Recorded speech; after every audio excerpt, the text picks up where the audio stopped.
We are not. We are running the NASCAR layout, which has one additional set of turns. It has an additional chicane on the front stretch just before pit road entrance and just before the start-finish line. Yes. Also, I don't... Here we are. I just got the audio on the stream. Yeah, so sorry everybody, we've been having some technical difficulties here this evening, but the good news is everything seems to be fixed and moving in the right direction. We do want to welcome everybody into the Blackmagic Studios pre-race show. You can see the cars, they're out on the track, they are practicing. We do anticipate qualifying happening here, Clindy, in about 3 minutes. Right now, at the top of the board, it's going to be none other than Ryan O'Donoghue. Logan Edwards is second, and that's not a surprise to either one of us, is it, Clindy?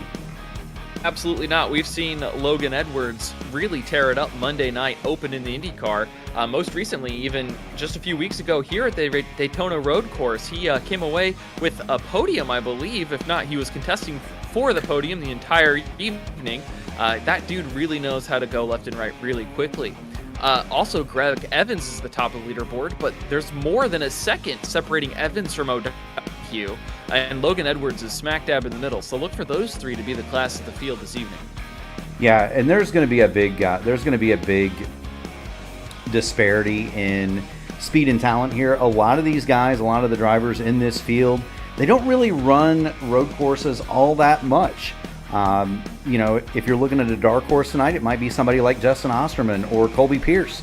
Those are two of my teammates on the Blackmagic Endurance team, and I know very well that they're capable of running around this Daytona road course because, well, this is really the only road course that they race at other than the chicane in the middle, but they're very familiar with this speedway. The same for David Dunwoody. Now, he's a little bit lower down the speed chart, but Dunwoody very familiar with this place, and so that's something else that's going to be interesting to me is guys that, maybe they don't know road course racing that well. This is going to be one that's pretty familiar to most of the drivers out there on the speedway tonight. Not only that, I think this Daytona road course is unique in that it really only has two very highly technical corners. Those being the two horseshoes in the interior infield portion of the course. The rest of the corners are very similar. They're all fast, sweeping, sharp corners where you're coming from a high rate of speed into a easy braking zone and then a defined turn-in point, whereas the two horseshoes, if you will, both West Horseshoe and the International Horseshoe, are off-camber, slow, really tricky trail braking corners where these really heavy Xfinity cars are going to lumber through and you cannot get on the throttle nearly as quickly or as aggressively as you would like. No, you can't. The other trouble spot is going to be the exit of, I believe it is turn 6 on the road course. Turn 6 on the onto the high banks. Yeah, onto the high banks. It gets very slick. That's a double apex corner. It gets very slick. You come out of the West Horseshoe, you haul tail down that straightaway, heavy on the brakes, down into first or second gear, driver's choice, and then you got to try to launch this heavy stock car off of the off of that flat corner into the banking, and that's an important corner. It might be the second most important corner on the circuit, just because you've got a huge straightaway, or what amounts to one, all the way around the high banks, Daytona 1 and 2, down toward the Le Mans chicane, and then the launch out of turn 10 is also extremely important. That's going to give you all the momentum down to that NASCAR chicane that they built right there on the start-finish line. But Clindy, guess what, my man?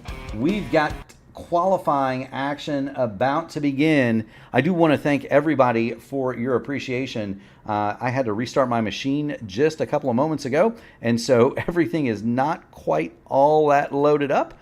So we want to thank everybody for your patience with me. Some of the camera shots not as perfect as they might otherwise be. As we like to do here, we're going to get one of our competitors up on the board for a qualifying run. And let's see who we've got going out on the course. Let's do Brian Sharp. He's already out there, and so there is the W machine. He's already going through the East Horseshoe on his way, and we'll get up on the roll bar, up on the roof cam, and we'll show the fans what it's like to have a lap here around Daytona. By the way, Clindy, Very hot track, 86 degrees in the air, 124 degrees on the temperature. It's toasty here in Daytona tonight. Not enough you could cook an egg on the surface of the pavement, and you're going to want to treat your throttle pedal like you've got an egg underneath it. You really want to ease into the throttle and ease into and off of the brake, especially if you're going to attempt to trail brake through these corners to help the car rotate. Yeah, and there's Sharp. You hear him going through the gears on the high banks. He's on his get up to speed lap, and so Brian Sharp is going to take his time here going down toward the Le Mans chicane. Let's have a look at Ryan O'Donoghue. The number 14 machine is also out on the course. There he is. And this is a fast man. This was the fastest car in practice, Clindy. He's headed toward the East Horseshoe, getting ready to go out for his qualifying run. Let's have a look and see how he sets this up. It's a little bit different in these cars than it is in the prototypes that some of these guys may race in the 24, though. The entrance to that corner is a lot wider, and it is a lot slower. I mean, that just has to do with the weight and the lack of downforce with these cars. And due to the weight, but the increased horsepower of these cars, they have just as much power, if not more, than some of those machines from the endurance races.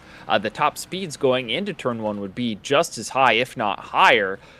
So just to save on the brakes and the tire wear, which will be exceptional here, they added that extra chicane just to slow the cars down before turn one. If you remember the year they ran the All-Star race here, Ryan Blaney's brakes gave out just because these stock cars are so heavy, you couldn't get them stopped in time. Yeah, they are very heavy. There you see O'Donoghue. He's going through the exit of Le Mans chicane. That's turn 10. And he's coming back out on the high banks. That is a critical corner to get right. We're going to jump up on the roll bar of Ryan O'Donoghue. Watch how he negotiates the NASCAR chicane down here. This is a tricky corner too, Clindy, because you got to get on the brakes while you're in the banking. Yes, and it makes the high line of Daytona Oval 3 and 4 the preferred line for this circuit. Usually you see the prototype drivers or the endurance drivers hugging the double yellow line to cut as much room or as much distance out of the radius of the corner, but in order to set up that NASCAR chicane, you've got to exit stage right, so to speak, such that the right side of the car is right up by the safer barrier so you can maximize that corner entry. Here comes what I think is the hardest corner on the circuit. This is the International Horseshoe. Nice and easy, puts his right sides right by the rumble strips. And look how long it takes for him to get back into the gas for this straightaway right before the kink, before the second West Horseshoe. Yeah, the other part of that International Horseshoe, Clindy, is that it gets very slick on that outside line. The marbles get built up out there, and it can be very difficult to get the power down such that we are going to see, my bet is at least one driver loop it coming off of that corner. But here's Ryan O'Donoghue. He's down to turn 6. He's all the way up over the curbs. Now watch this. First apex, second apex, and it took him until the second cone to get back in the gas. Normally in a sports car, we would be back to the throttle right after that first apex. Not only did it take him that long, he still almost lost the rears. You can see the rear of that car being very uncooperative as he was trying to coax it into going faster. Yes, he was. He's going to try to coax that car through the Le Mans chicane, turn 9. Up on the rumble strip, delay, delay, delay. Now, it's also very slick over there, and you got to be careful, especially in qualifying, Clindy. What I would term as the hit boxes for an old gamer, for using old gamer lexicon, for a 1X over there are pretty tiny. You get just a little bit in the grass, 1X, you're off, and your lap does not count. In qualifying, I'm not sure what the penalty report is like in this league, but they should be able to be a little more aggressive in the race. 1Xs in league races usually are kind of forgiven, so to speak. Yeah, it doesn't. I don't believe there's a DQ limit or a penalty limit here. But here's O'Donoghue. He is on his second lap. We're going to jump out of the car, and we're going to show you what it looks like from the normal camera view. There's O'Donoghue, and look at how unhappy that car is coming out of turn 1 through turn 2, down toward the International Horseshoe. And you see how early he's off the throttle as well. I'm telling you one thing that he's not unhappy with is his lap time. However, Logan Edwards has just gone 0.6 faster to the provisional pole. These two that we pointed out in the pre-race show have delivered already. Yes, they have, Clindy. Here you see O'Donoghue headed down toward the West Horseshoe, through the dog leg, through the West Horseshoe. The inside part of that is the motorcycle course where they used to run the Daytona 200. The bikes no longer use NASCAR 3 and 4. There's the cutoff for them, or NASCAR 1 and 2. There's the cutoff for them to go back, wind up through the infield, and then they come back out on the backstretch and go down the Le Mans chicane. They still do use NASCAR 3 and 4 to set up those fantastic slingshots on the motorbikes. But here's O'Donoghue. He is going through NASCAR 1 and 2. That's turns 7 and 8. And he'll arrive at the Le Mans chicane here very shortly. So he exited turn 6 at 52 miles an hour. Now he's already going, he peaked at 180 right before Le Mans. That's 130 miles an hour you gain just in that half of the distance of the Daytona Oval. Yes, it is. Down to about 3 minutes in qualifying. We've had 18 cars take time. There are another 10 that are on deck. Logan Edwards is your provisional pole sitter, but this man right here, he's on a heater, Clindy. Let's see if he can do it. Down through the NASCAR chicane, back up onto the tri-oval. Is he going to get the magic number 157.378? O'Donoghue off the chicane to the line. Does he do it?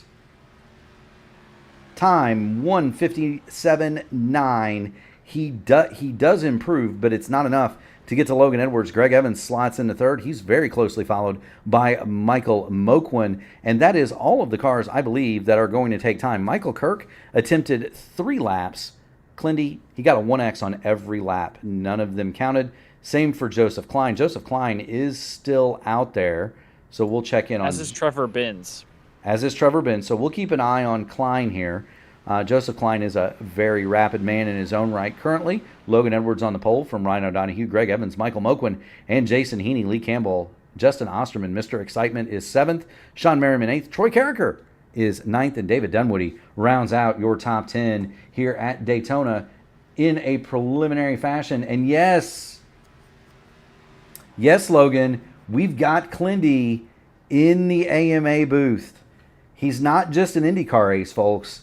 He's my old broadcasting partner in the iRacing IndyCar Open Series that we televise on Monday nights. And Clindy has graciously agreed to join us as Sam Crow is on assignment this evening. Still got about 1:30 left. I did want to make the point, Clindy, that this is the first of 4 road courses that this series is going to go to. So although most of these guys, they're primarily oval drivers, they did go to COTA earlier, so I take it back. This is the second. They will also go to Chicago, Sonoma. Won't that be fun? They do Watkins Glen, and they'll also do the Charlotte Roval. So 6 road races out of 25, 26 rounds. So road racing is a big component of this.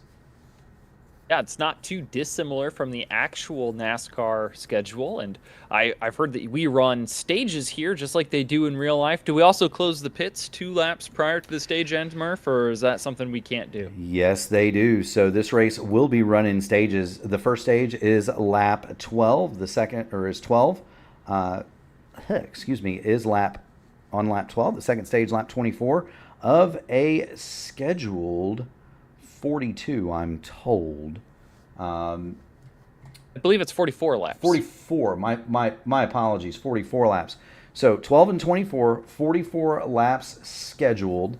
Will these cars do 20 laps on fuel? That's a great question, isn't it?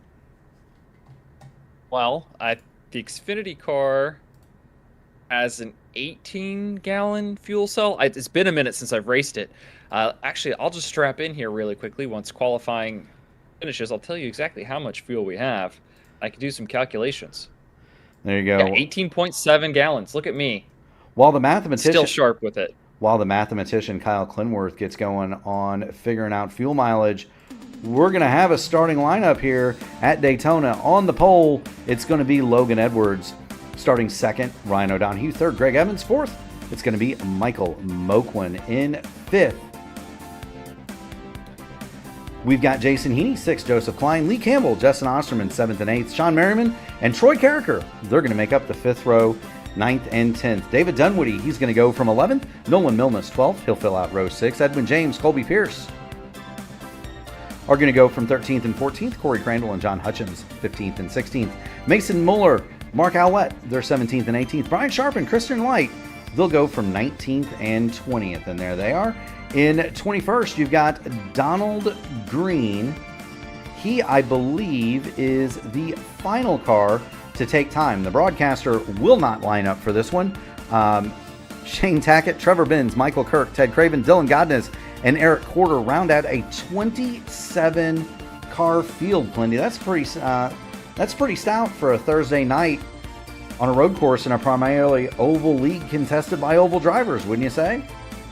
That means these drivers love what they're doing and they want to be here to win the championship. Every race matters, every point matters. You're going to see these drivers fight tooth and nail for them all evening long. And I've got good news for all of you fans at home who are looking to make sure your favorite driver is going to make it on gas tonight. They will. 20 laps is going to be a breeze. It'll be about a 3.87 miles per gallon fuel number, which is very easy for these cars to achieve, especially here at Daytona, where a lot of the track has a lot of off-throttle time. Yes, it does. And it'd be very easy to save fuel here at Daytona. You mentioned the off-throttle time. There's also you also do get a bit of a draft, don't you, Clindy?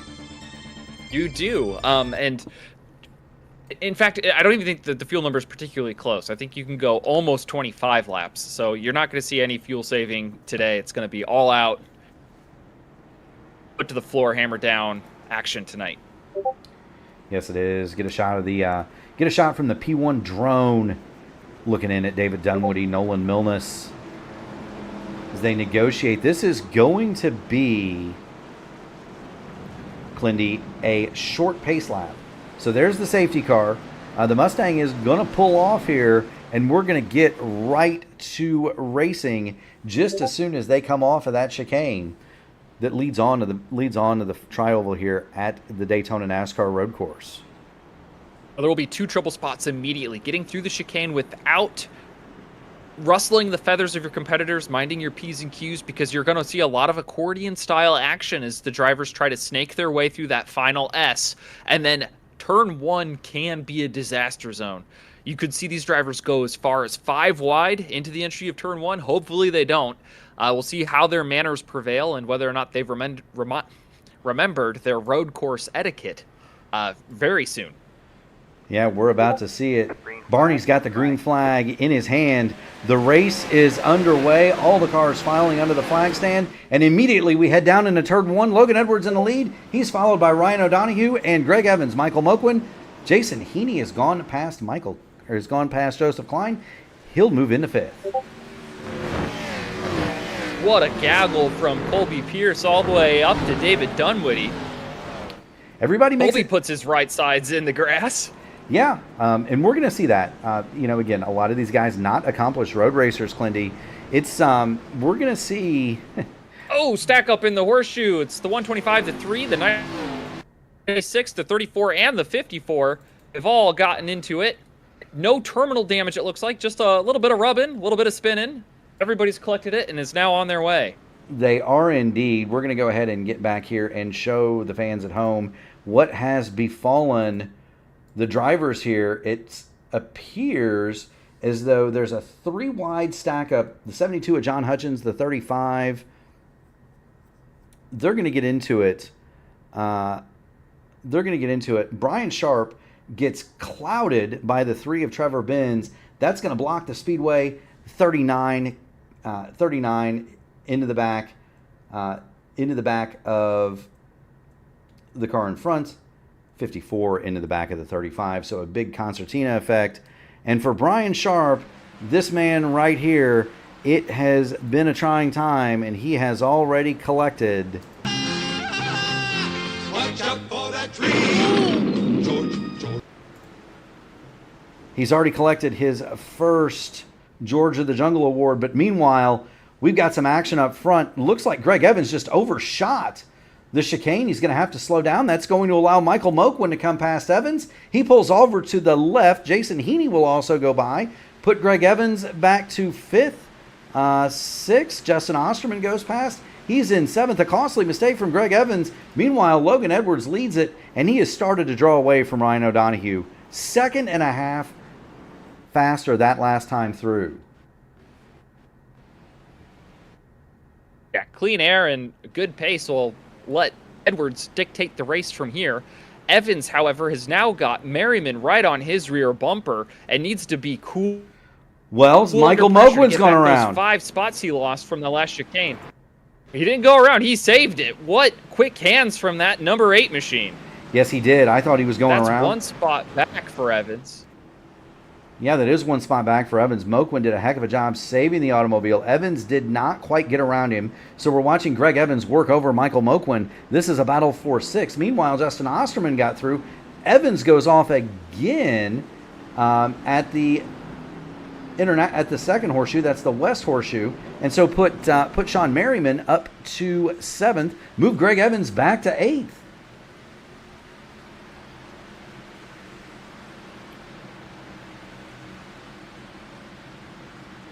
Looking for different battles on the race course. Here's Greg Evans. He's going to try to line up.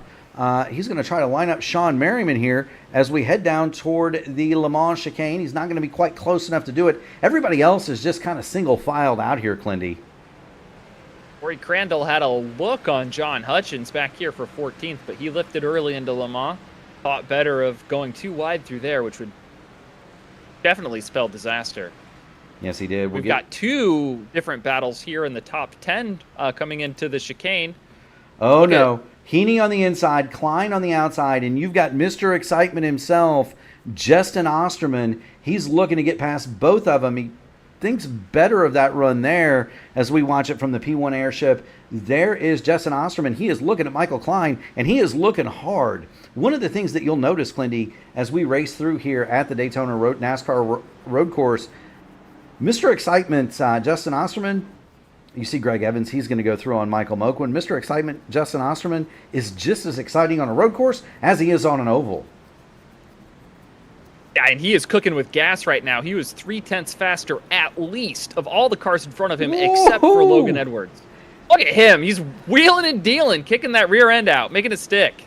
Yes, he did. The rear tires aren't going to like that, but Justin Osterman likes running along in 5th. He has got Sean Merriman and Greg Evans in hot pursuit. Here comes Evans. He's going to throw it down the inside of Sean Merriman as we go through the west horseshoe down toward turn 6, but he's no longer on that preferred line, is he, Clindy? Absolutely not, and that makes all these drivers that run all the way back to about 9th or 10th. Lee Campbell and Troy Carricker are licking their chops, hoping that more of this racing happens, because the more you're side by side and the more you have to run a defensive or compromising line, the more lap time you lose. 100%. Let's get on board. Troy Carricker, he is 10th, and this will give you an idea of exactly what these drivers are looking at out here. It can get kind of lonesome almost, Clindy. As you circulate the Daytona road course, there can be times where you might not be in contact with another car, direct contact with another car, for any number of laps out here. I think that's what makes this place so unique, is that it's really beneficial to be close to someone like Joseph Klein is right now. You get the draft through the straightaways, and so long as you play nicely through the hard braking zones, you actually gain time if you have a cooperative spirit rather than losing it if you're racing tooth and nail for every spot. Very true. Now here's Klein. Is he going to make that dive down into turn number 1? This is the place where you'd want to see something like that happen. Klein's going to think better of it. Meanwhile, Greg Evans, he's under fire from Sean Merriman there, going through turn number 1. Not gonna quite get there as Merriman. Evans is gonna pull away through turn number 2, but he runs wide off in the grass, and here comes Merriman on the outside through the International Horseshoe. Evans has got to pick up a lawnmower manufacturer as a sponsor. He's been in the grass more than anyone else so far this evening. Yes, he has, but Evans is going to draw away. Now, Michael Mogwen, he says, I'd like to have Sean Merriman's spot. He's going to follow him through the kink, though. Not quite enough to make that move for Mogwen there, but he's going to drop to the inside in the west horseshoe and see if he can't deal on the inside. They're going to touch a little bit. Merriman, I think, is going to have the better drive off the corner here as they head toward turn number 6.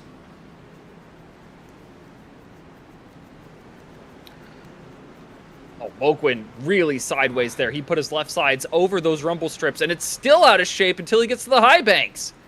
Yes, it is. We've got a Let's Go 86. Logan Edwards has brought the fans and he has brought the speed. He is up over a second over over Ryan O'Donoghue, who might be the most accomplished driver to have not won a race this season in the AMA. He is actually, believe it or not, the overall points leader, but he has not yet locked himself into the playoffs by virtue of a win. So O'Donoghue would love to get one of those today. Joseph Klein runs third, and he has got a rearview mirror full of Jason Heaney and Justin Osterman as they work down into the NASCAR chicane one more time. I really like what Osterman's doing. He's being aggressive, but being smart. He hasn't lunged too deep into a braking zone, but he's making sure the competitors in front of him see a mirror full of the number 53. Yeah, Justin Osterman, very good. He anchored the second Black Magic team here in the Daytona 24. That's the man that runs fifth. He has a lot of laps around here. I think he drove something like 8 hours in that race, Clindy. So he has a ton of laps around here. The big battle, though, rages back for 7th, 8th, 9th.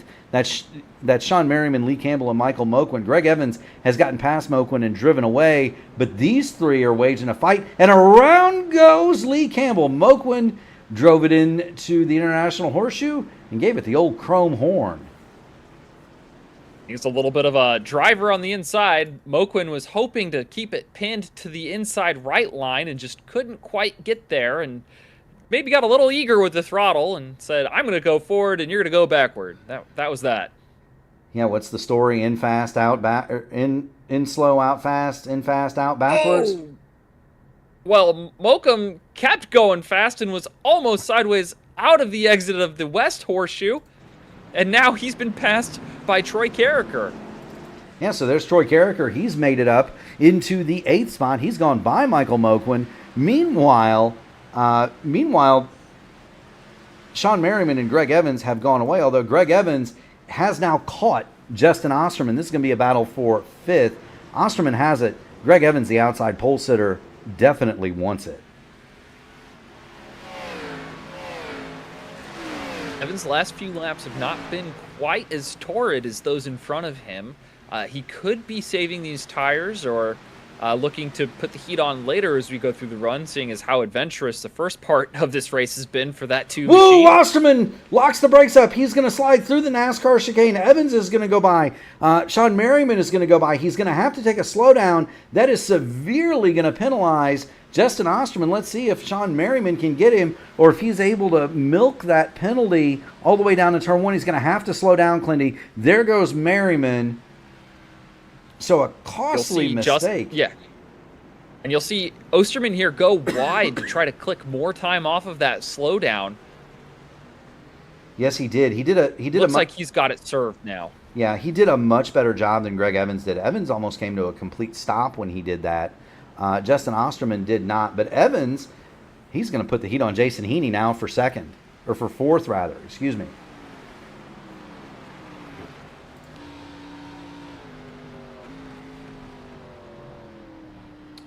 That's on the roll bar. That's on the roof cam of Greg Evans. He's looking out the front to the first gear racing machine of Jason Heaney. Interesting to note that regular front runner Kyle Heath not here this evening due to family obligation. Big trouble into the West Horseshoe. 4 cars are collected. Looks like Lee Campbell is the first one to get through unscathed. There's Edwin James. Colby Pierce.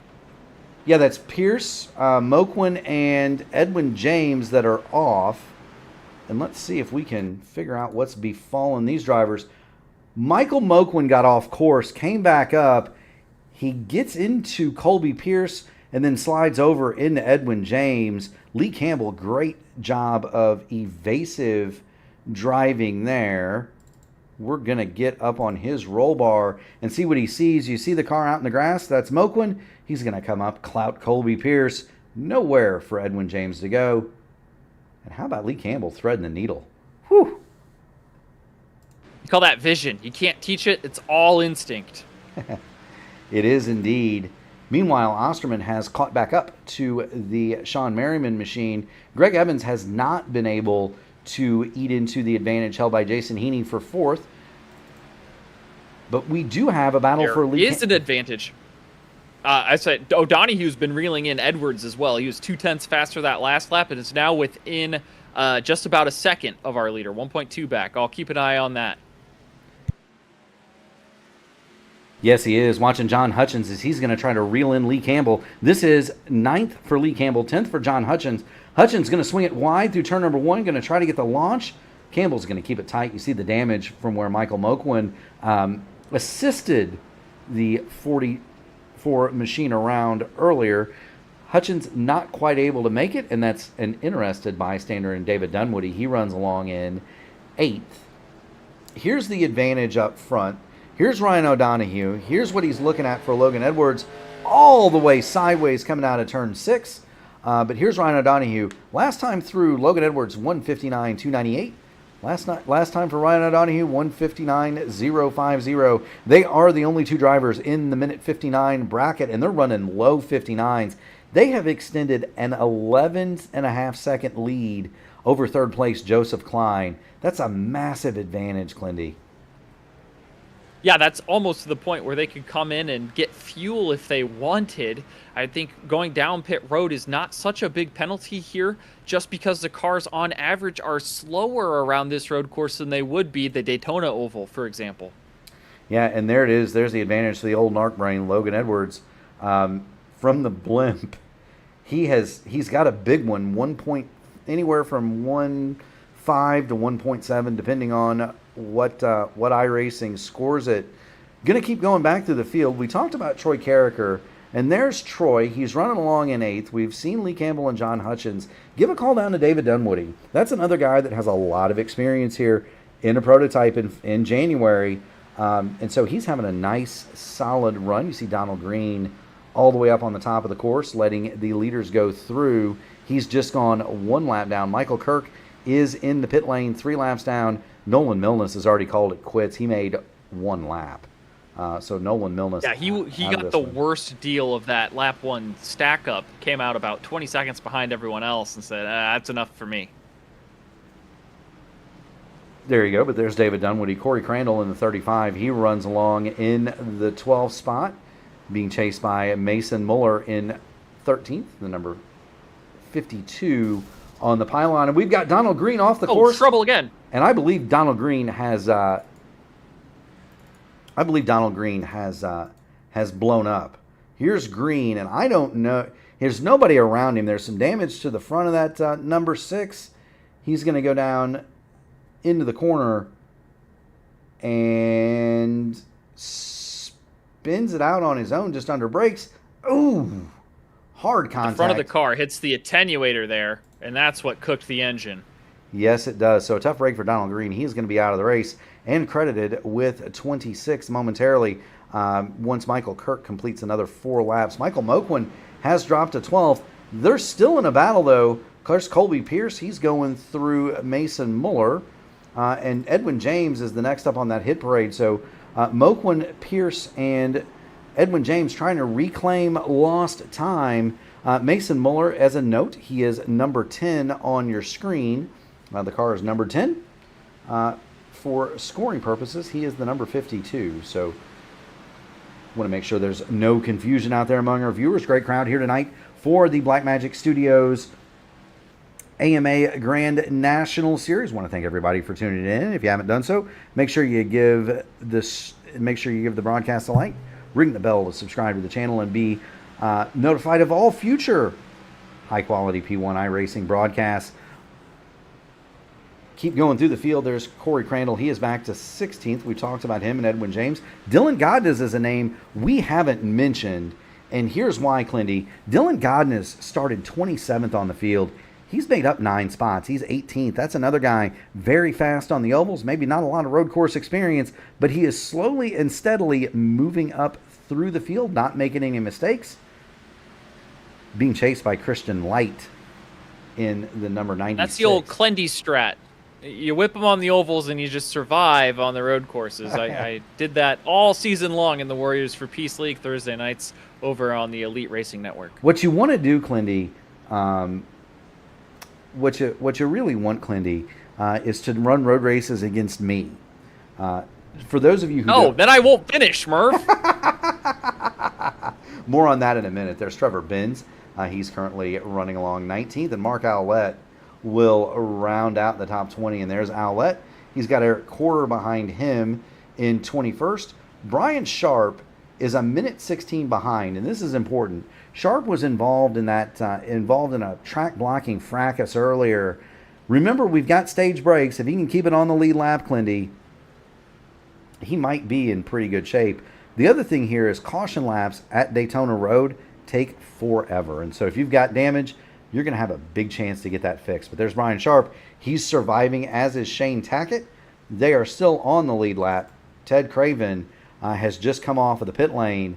He is one lap in arrears. Donald Green is on the pit lane, as is Michael Kirk. And so just to let everybody in on the inside joke, we're going to watch the battle between Muller, Moquin, and James. To let everybody in on the joke, Clindy and I are not road racers. There's a reason that we, is the 52 of Mason Muller bounds over the curbs. That's going to give a chance for Moquin and Edwin James. They're going to split him 3 wide, Clindy. James dials up that double yellow line, passes 2 cars in one set of high banked corners. He's going to sweep that car out to the safer barrier here for the chicane as the 2 behind him are negotiating that position. And that's going to be Mason Muller, who wins the negotiation over Michael Moquin. Now Muller, he gets back. Overcooked it there, James did. Yes, he did. Now here comes the strategy. You're going to see guys that you can pit here without losing a lap, and you're going to see guys start to come down pit road because that means they'll be leading at the next stage. Michael Moquin is the one who's going to try that strategy. Let's look at Logan Edwards here. He's coming through NASCAR 1 and 2, coming down toward the back straight, the Le Mans chicane. Is Edwards going to be able to lap Michael Moquin, which would invalidate that strategy? That's the question right now, because the pit road is going to close whenever Logan Edwards gets back around to Barney in the flag stand. But Clindy and I, not road racers at all, fans, and so there's a reason that there are several fixed oval IndyCar championships between us. But we had a private bet as to who would finish higher on the road courses in the Indy Open Series a couple of seasons ago, and we settled that in Indianapolis with a little bit of wheel banging, didn't we, Clindy? Yeah, we did. I think you came out on top, but that was really fun going toe to toe all race long with you. Yeah, that's it's a lot of fun. I freely admit I am not a very good road racer. By the way, Michael Moquin made it off the pit lane without losing a lap, as did the automobile of Shane Tackett. Tackett got gas only, though, so that's an interesting strategy just to stay on the lead lap. Meanwhile, here's your leader, Logan Edwards, the old narc brain, Clindy. He's doing his thing, still about a second and a half in front of Ryan O'Donoghue. That has stabilized. Those two have fallen off, though, 3 seconds off their prime lap time. I don't know if that's tires, if they've used up the brakes, or if they've just backed off knowing they've got such a big lead. It might be that last option because their times I think they're mirroring the times of Klein and Evans behind. They know they don't have to race any harder than that. And they know that their lead here is about to get erased anyway. Yeah, there's no sense overdriving the car. They are 14, Edwards is 14 and a half, O'Donoghue 13 seconds ahead of Joseph. Benz has been collected by Dylan Godnez here. There's Dylan Godnez. We'll look at Trevor Benz, and let's get in the Wayback Machine and see, what's happened. That's going to start, that I think is going to start with Christian Light. If we look back here, you're going to see Godnez. He's coming into the chicane out of shape behind Corey Crandall, who is also out of shape. Trevor Benz smoking his tires. Christian Light might be the only one who got into the corner without locking his brakes. Jumps the curb into Benz, though, too hot, who gets knocked into Dylan Godnez. Christian Light is going to travel on. Benz and Godnez, they don't hit each other, and I don't think they hit anything else, Clindy. So everybody lives to fight another day, and they really didn't lose that much position-wise. Edwin James. Here we are at the beginning of. Go ahead. I was going to say, by the way, Edwin James and Mason Muller continue to do battle. Colby Pierce has gotten past both of them and driven off into the sunset. But James and Muller, I think, have passed each other at least 3 or 4 times since we checked in on this battle last, and they continue to do so. Here's Muller. He's going to try to dive to the inside of James. I think he pulled out of that just in time, Clindy. I mean, a little bit of bumping is okay. These bumpers line up on the Xfinity cars. They're designed to do so. We're going to have a few bumpers that are caved in at the end of this baby. Meanwhile, Troy Carricker, fine job for him. He's in 8th place. He has closed down the gap between Sean Merriman, Justin Osterman in front of him, and they've got Jason Heaney also in the picture. Carricker at one point was more than 5 seconds behind this battle, and he's closed them down a second to a second and a half a lap, Clindy. So kudos to the man in the newly painted W machine, but he's out here running around in 8th. Good for him. Yeah, picking up half seconds like they're going out of style. And here's the other bit. Championship points here are about to get paid, right? Yes, Top 10 will all get points. Yeah, we're going to pay some championship points. I don't think Carricker is close enough to mount any sort of a charge. Neither is Sean Merriman, although he's closer. Logan Edwards is going to come around here, and he'll take the stage. It's important to remember that just like in life, the yellow doesn't come out until the 10th place car comes across the line, and that's going to take an astounding 45 seconds to occur here. So do note that. Here comes Edwards to win the stage. O'Donohue is going to be second. These guys need to keep going, though. Greg Evans is going to be third. There he is going through the NASCAR chicane. Nobody around him. Same. Oh, Klein is third. Evans will be fourth. Yeah, Klein is third. Evans fourth. My fault. And then here's the battle between Heaney, Osterman, Merriman, and Carricker.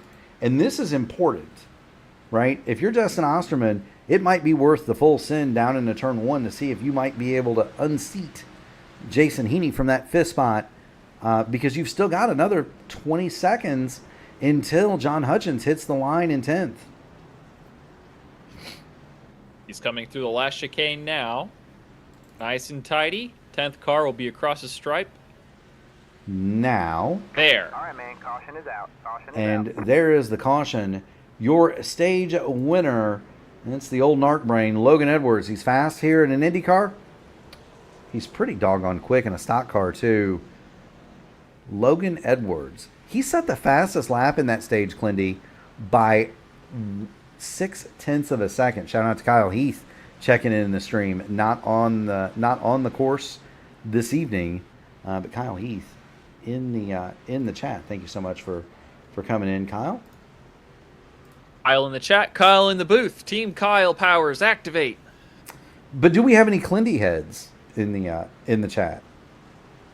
It's been a long time since I've ripped a NASCAR car, and I don't think I've ever done one on stream. So, you know, the old ARCA series back in the prehistoric times used to come here, and I raced that. Yeah, that was my introduction to the Daytona road course. It was one of my first. It was one of my first iRacing streams, if I remember correctly. Was the old D-Class ARCA car here at Daytona? You see? Oh, you're talking about iRacing ARCA. I was talking about ARCA Sim Racing, the kind of the second evolution of NASCAR Racing 2003. No, we don't want to get into comparing how long we've been sim racing, Clindy, because I will get out my copy of Indianapolis 500, the simulation, and make you play it with a keyboard. WASD, are those the controls, or are they the arrow keys? They are the arrow keys. One of these days, one of my goals, by the way, is to get that old game originally released in 1989. I had it on 5 1/4-inch floppy disks in my house, but I want to get it to work in the rig where we could play that and stream it and have a grand old time. I got to figure out how to do that. I know it's possible, but I would love to play that with a modern wheel rig setup, right, and do the old Indy 500 simulation game. I can remember doing 220 plus mile an hour laps with the arrow keys in an old Lola Buick.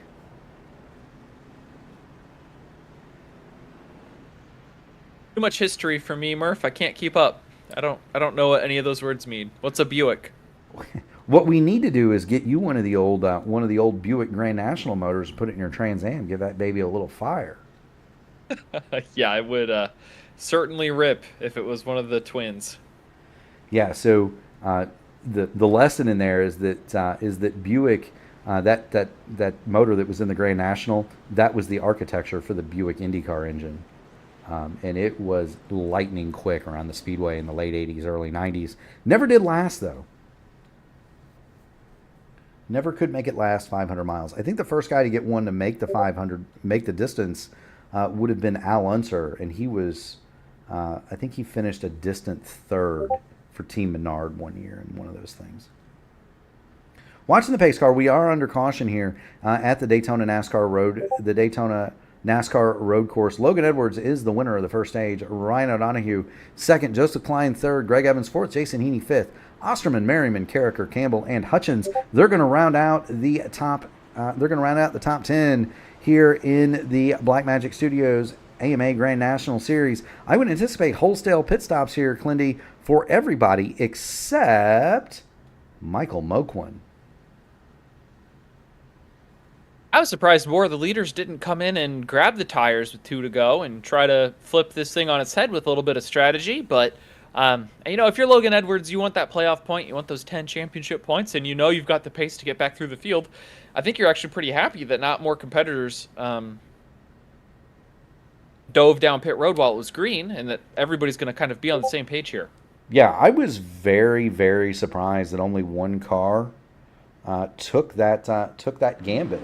Of course, we're going to see pretty much the entire field go down pit road, and there should only be one car that stays out, and that's going to be Moquin.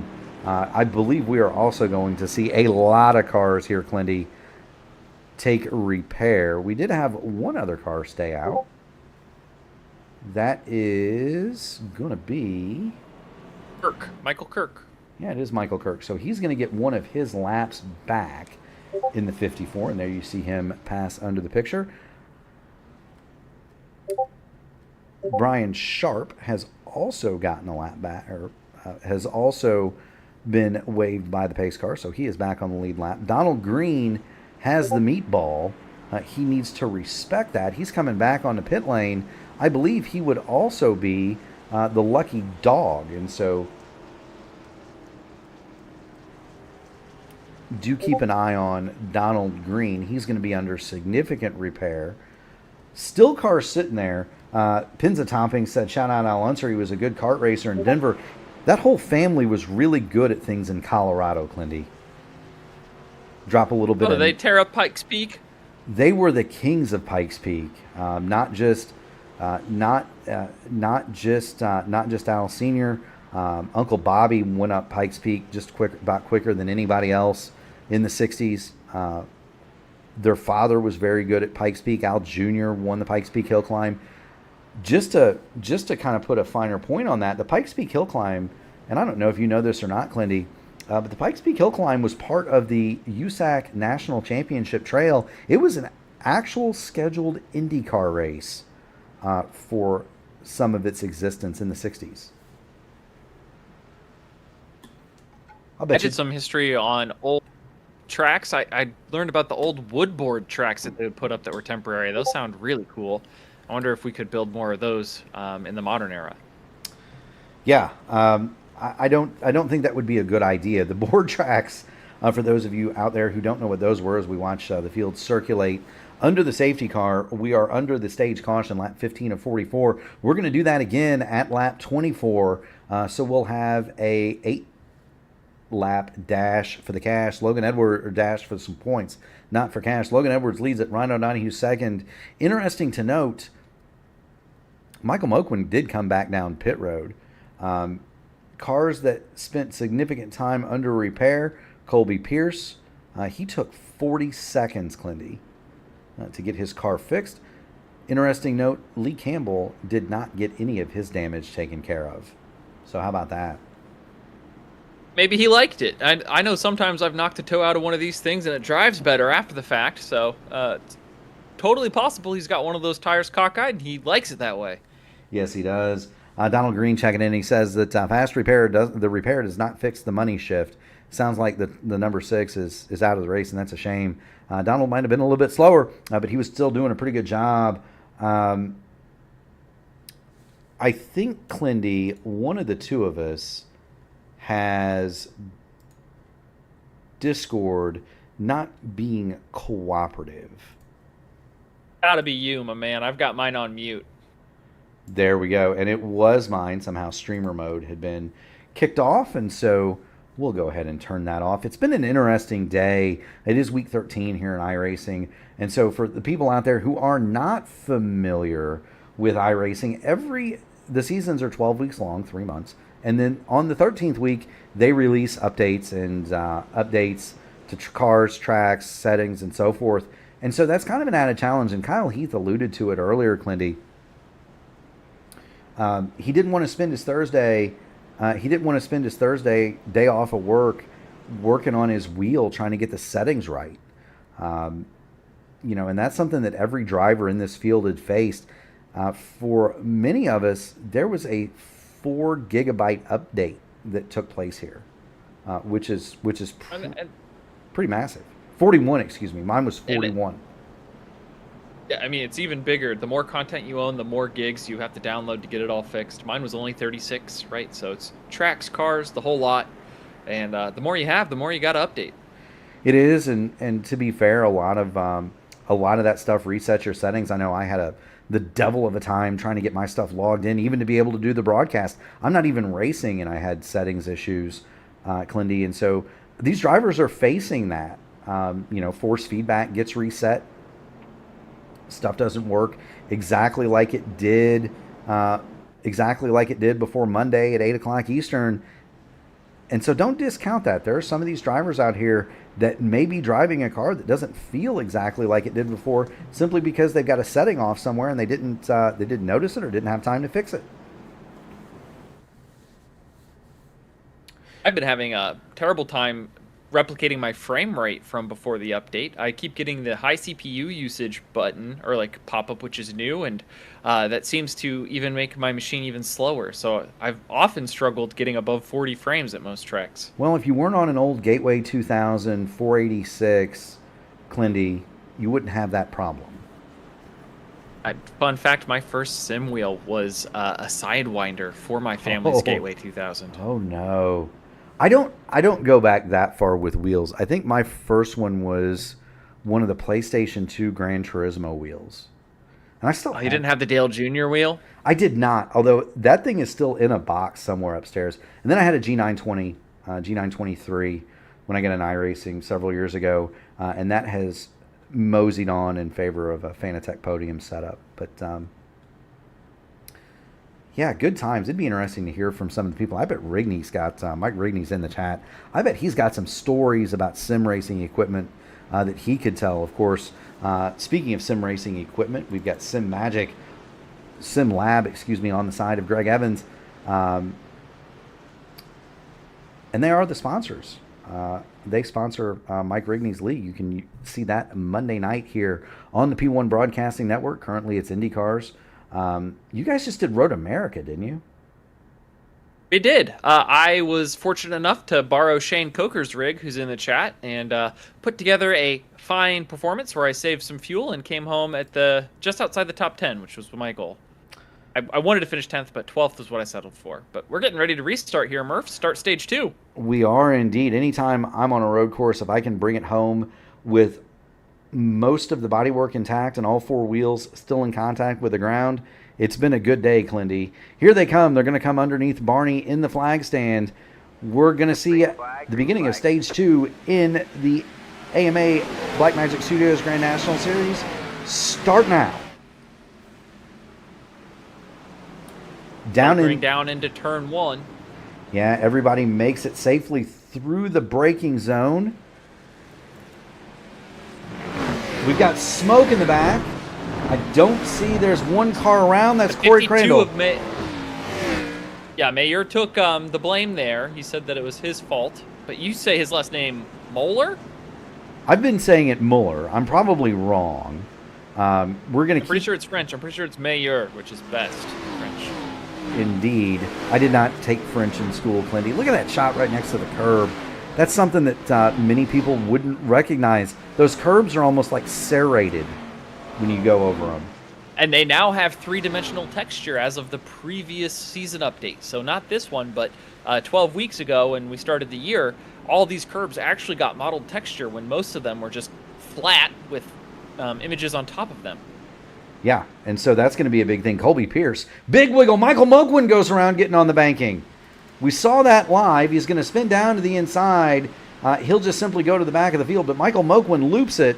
Let's get back up to the front because Ryan O'Donoghue is making a concerted effort to try to wrest the lead away from Logan Edwards. He's as close as he's been by virtue of the caution. Ooh!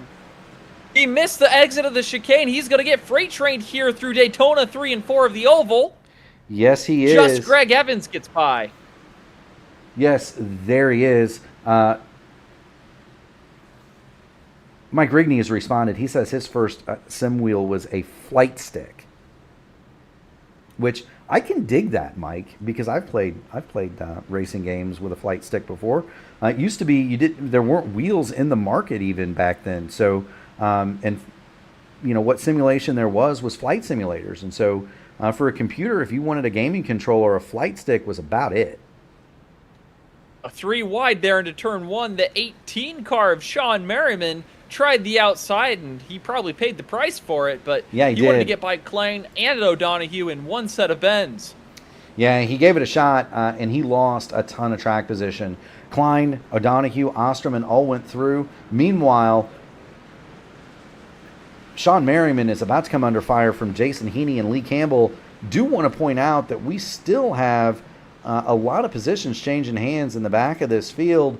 Look back, there's Trevor Benz. He's been passed by David Dunwoody. Dunwoody in the 28 car. He's moved back into the top 10, put Benz to 11th. Dylan Godness is snuck into 12th, and John Hutchins, he's a little bit further off of this battle, but he's kind of by his lonesome in 13th. Christian Light, Shane Tackett, they're passing Edwin James in wholesale fashion. He ran wide going through the International Horseshoe. And here comes Mark Owlett and Brian Sharp. Yeah, Mark Owlett got sent through the West Horseshoe. Just in front of him, it was Shane Tackett, I think, or maybe Edwin James, who gave him a little bit of the chrome horn starting that sequence of quarters and made him run wide. Well, and Christian Light just had a moment down there in turn 6, and we're going to replay that because that was kind of an interesting situation.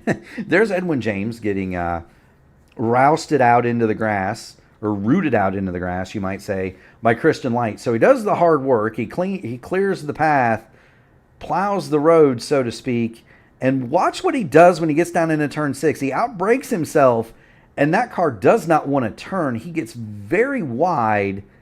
I don't think he hit anything, but Light, after all that, is going to lose all the track position to the cars that he just passed. Dunwoody just missed the second half of the front stretch chicane. Doesn't pay much of a price there. No. Benz and Godness are side by side behind him. They can't take advantage of his slowdown. No, they weren't able to. Meanwhile, we're going to have that's Christian Light and Shane Tackett on pit road. They are already stopping, and so that might be final service for those cars. Meanwhile, the battles on the track have kind of subsided. Colby Pierce and Brian Sharp. This is 15th and 16th. You got Mark Owlett back there lurking. These are two friends, teammates, former teammates, however you want to call that. But Colby Pierce, he's going to go under Brian Sharp. Sharp runs it wide, lets him go. I think Brian Sharp is just going to be happy if he keeps the fenders on that car bent. We have a bit of a tradition here in the AMA when Brian Sharp finds himself afoul of barriers or other cars, we play George of the Jungle. And I've said, Clinty, that I'll pay him a quarter every time he runs a race without hitting anything. This season started in February. He has yet to collect the quarter. Well, if you can keep it clean and out of the trees, George doesn't have to come a knocking.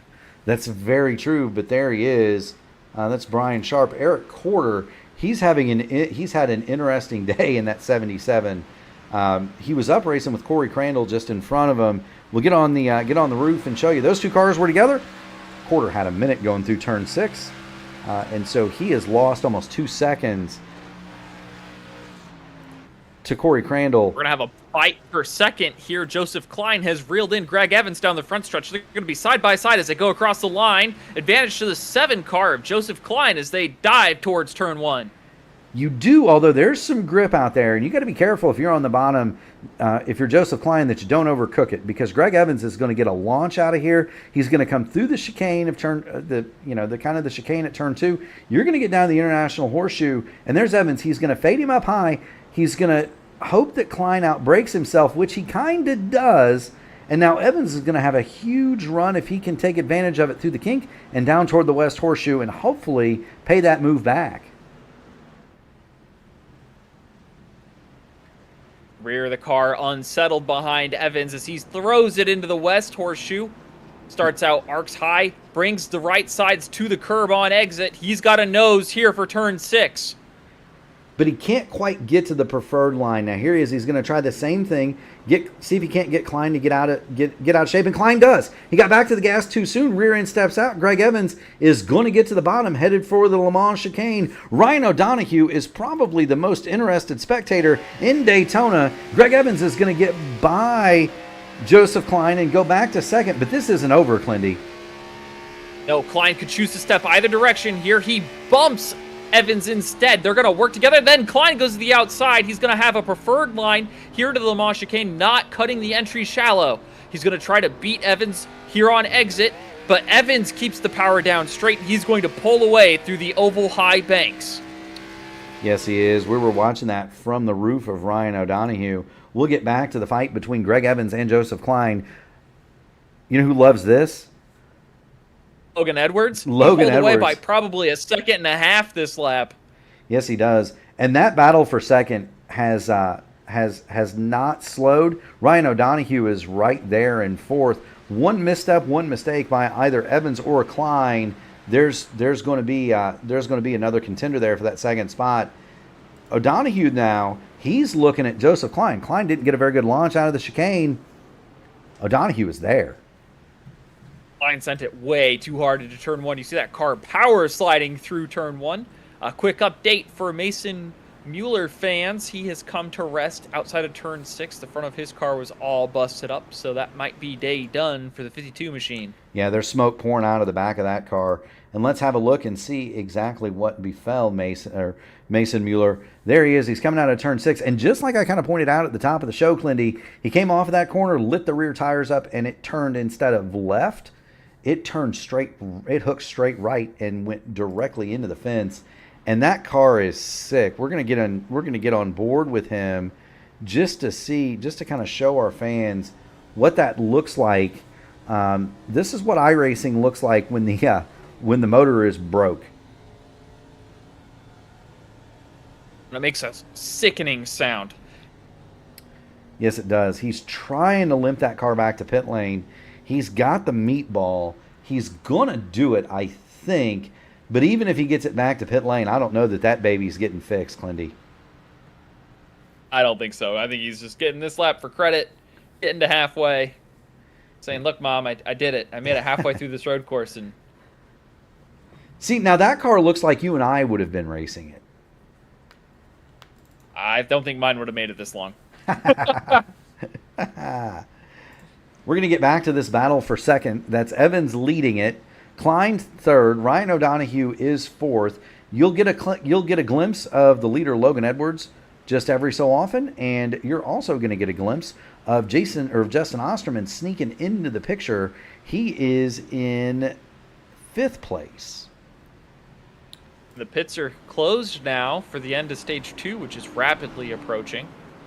Yes, it is. I'll tell you what's rapidly approaching. That's Joseph Klein's front bumper to Greg Evans' rear bumper. Interesting to note, Logan Edwards has not sauntered away as he did before. He doesn't need to. I don't think he needs to. He just knows that if these two are battling behind him, he needs to save his tires because I think he has no intention of pitting here. I think he's going to go all the way to the finish on the one pit stop from the end of stage one. You know, and I think that that's probably, that might be the case.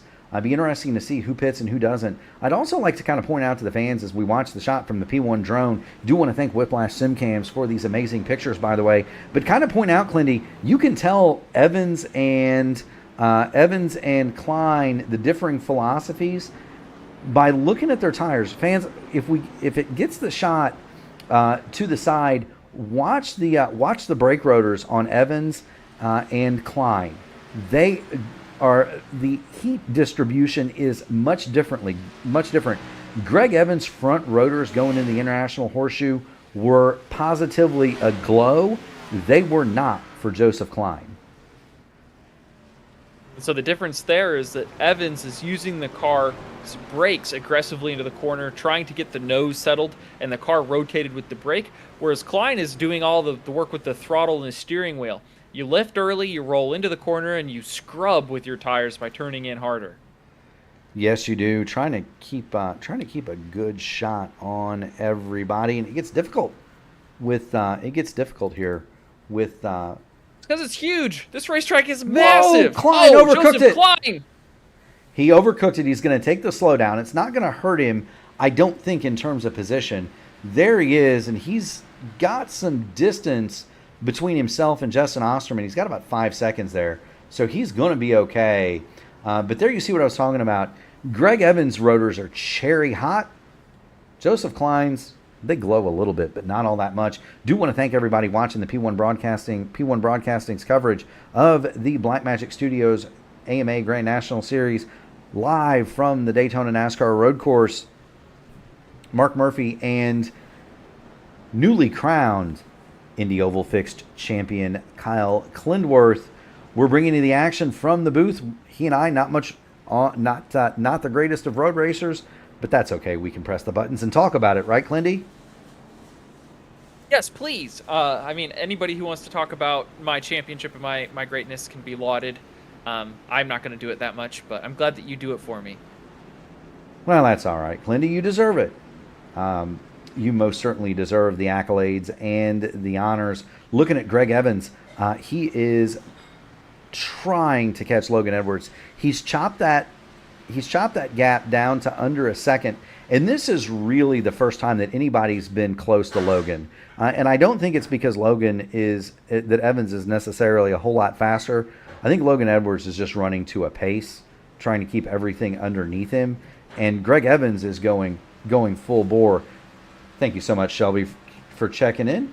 That is Shelby Carricker with the sticker, the super chat. Do want to thank her for that. And there is Troy. He's running along in 8th place. Thank you so much for that, Shelby. Clindy, I get my loved ones to send me super chats. That's awesome. Way to go, Shelby. Thank you. That is a colorful machine, Clindy. That is a colorful car being driven by Troy Carricker. My goodness sakes. You can't miss it, though, and he's ahead of Ryan O'Donohue, who sat on the outside pole here. And so, great run for Troy Carricker. We are coming to the end of lap number 24 this time by. And so here in a couple of minutes, we're going to have just another stage break. Greg Evans is now within a half a second of leader Logan Edwards. He's not letting him get away this time. I think it's fruitless. You can be right on his bumper, but right now you're just burning tire. You've got a long way to go to the finish. I don't expect many of these drivers to pit under this upcoming yellow, but if some of them do, they could be sitting pretty because I don't think it will be a popular thing. And these tires have worn out. Like you said, we saw 3 seconds of drag in that first stint. We did, and that's kind of the thing. But you're kind of darned if you do and darned if you don't, Clindy. If you can pit, get yourself a new pair of shoes. The bad news is you're probably going to have to go to the back. And do you really want to go to the back of this deal? Yeah, I think when the Cup Series was here, that was kind of the tail of the tape. You know, you saw a lot of the cars pit for tires, and that was the winning strategy. Christopher Bell ended up doing that, but Kyle Larson was on that strategy, and Chase Elliott was not, or he was, and he got run over or put through the grass, through the infield, trying to execute his way back to the front. Yeah, and that's really easy to do here at Daytona, especially the way the cars funnel down into turn number 1 on a start or a restart. We've seen a car around each time they've gone through there. It is very difficult starts and restarts, and I don't know that I'd want to be in the back. Of course, you could go slow through there. You're going to see Logan Edwards come through here and win the stage. It could be, you can of course go slow through there. Just Jason Heaney and Justin Osterman. Heaney's around from 4th. That's going to promote Merriman Campbell. Here comes Troy Carricker. He might be able to bust through here and grab 7th, and he does.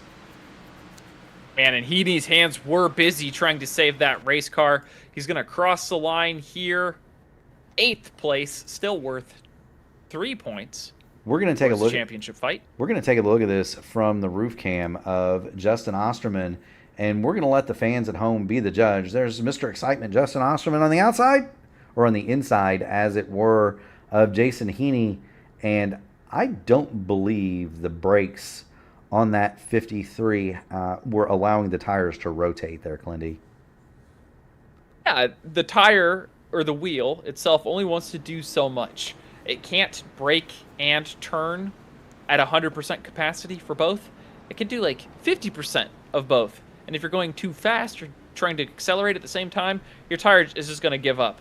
That's why you see these cars go in a straight line when the brakes lock up, or they go out of control when they light up the rear tires. It's just a simple matter of physics in motion. It's all just a giant math problem. It is indeed. Speaking of math, which I'm not good at, that's why I have guys like Kyle Clinworth, Sam Crow along on these broadcasts. We missed the stage. Logan Edwards was the winner. Greg Evans, 2nd. Klein, Merriman, Campbell, 3rd, 4th, and 5th. Justin Osterman, he'll be credited with 6th. Troy Carricker, what a drive for him. He's going to come home in 7th. He scored points in both these stages.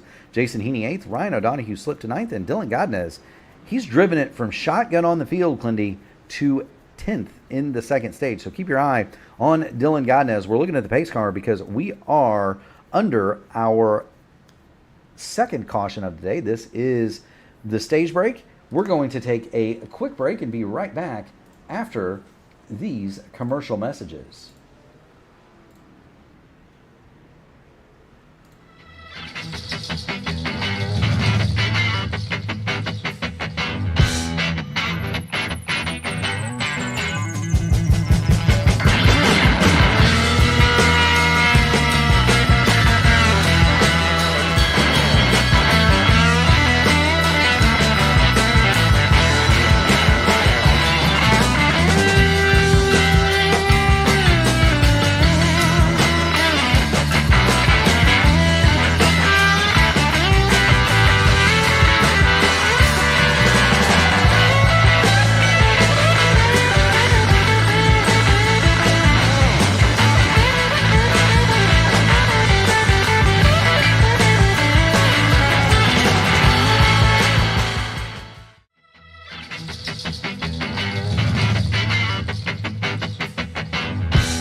Thank you so much, everybody, for your patience.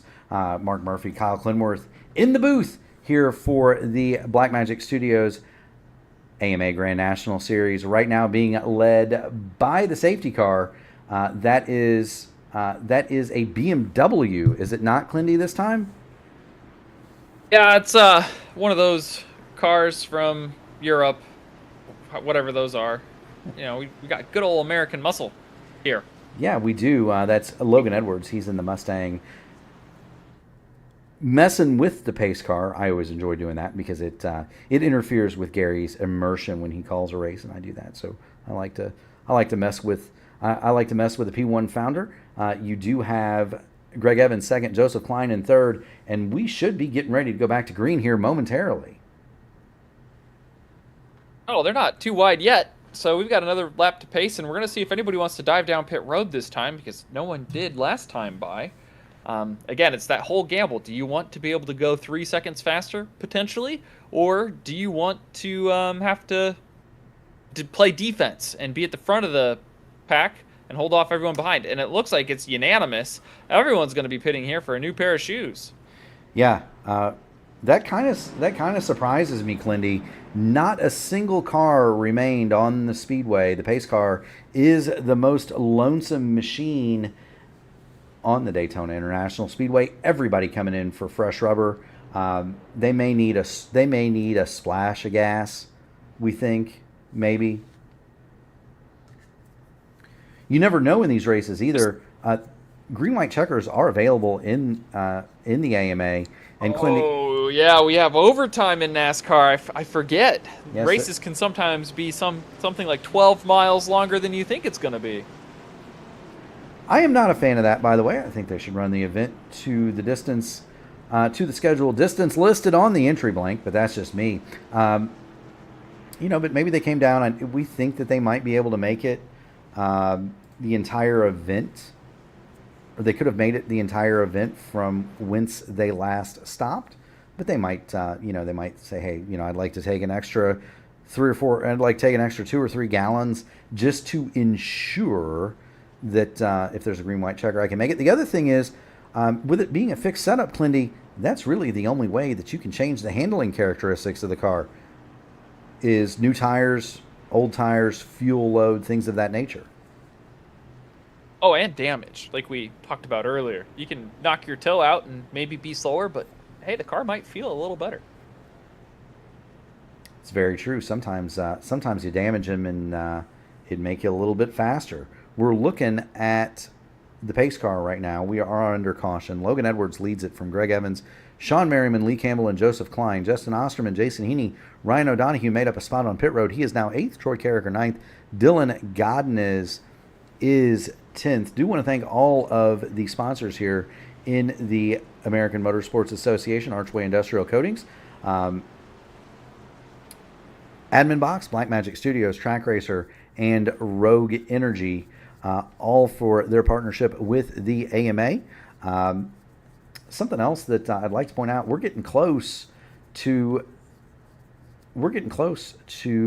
September, Clindy, and you know what that means, don't you? NASCAR playoffs? No, September 5th, 6th, and 7th. A lot of us will be heading to Chicago for the Sim Gaming Expo. I know I'll be there. Mike Reedney's going to be. Right. I'll be there representing Admin Box. Along with Fish, who's the founder of that group. Tremendous backers of the sim racing community. I know Mike Reedney's going to be there. P1's going to have a presence. We're going to have a darn good time, Clindy. You should come join us. If you ask nicely, grab a flight to Chicago pretty cheap. Yeah, if you ask nice, I might let you sleep on my couch. It's anything to be in your presence, Murphy. That's all right. I do charge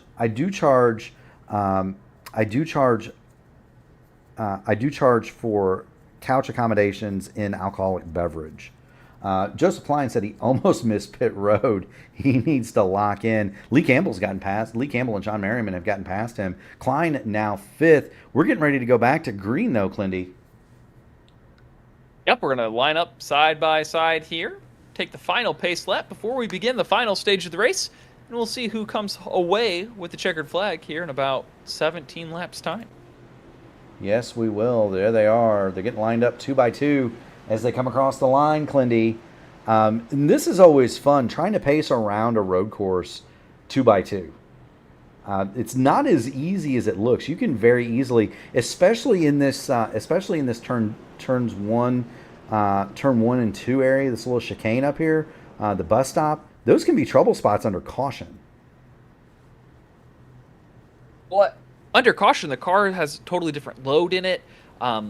People tend to get distracted. I know several drivers who are younger than me who try to watch TikTok or Instagram Reels while under pacing and have come to early ends of the race day due to their short attention spans. So I encourage everyone to put their phone down while they're in the sim for your competitor's sake, if not your own. But the racing line is totally different because you're not racing, right? You're pacing. Right. You're in places on the track that you're not familiar with, and your turn-in points and everything are all askew. You know, not only that, but you're in some cases, in all cases, these drivers are going to be running a little bit of this lap off the racing line and, well, marbles. So you got to be careful, clean the tires up. I once spun in front of the field leading a race at Texas and took out Pablo Diaz-Francis, Brandon Trano, among other luminaries. They were not very pleased with my shenanigans at that moment. Thank you so much once again, Shelby, for the sticker. Definitely appreciate that.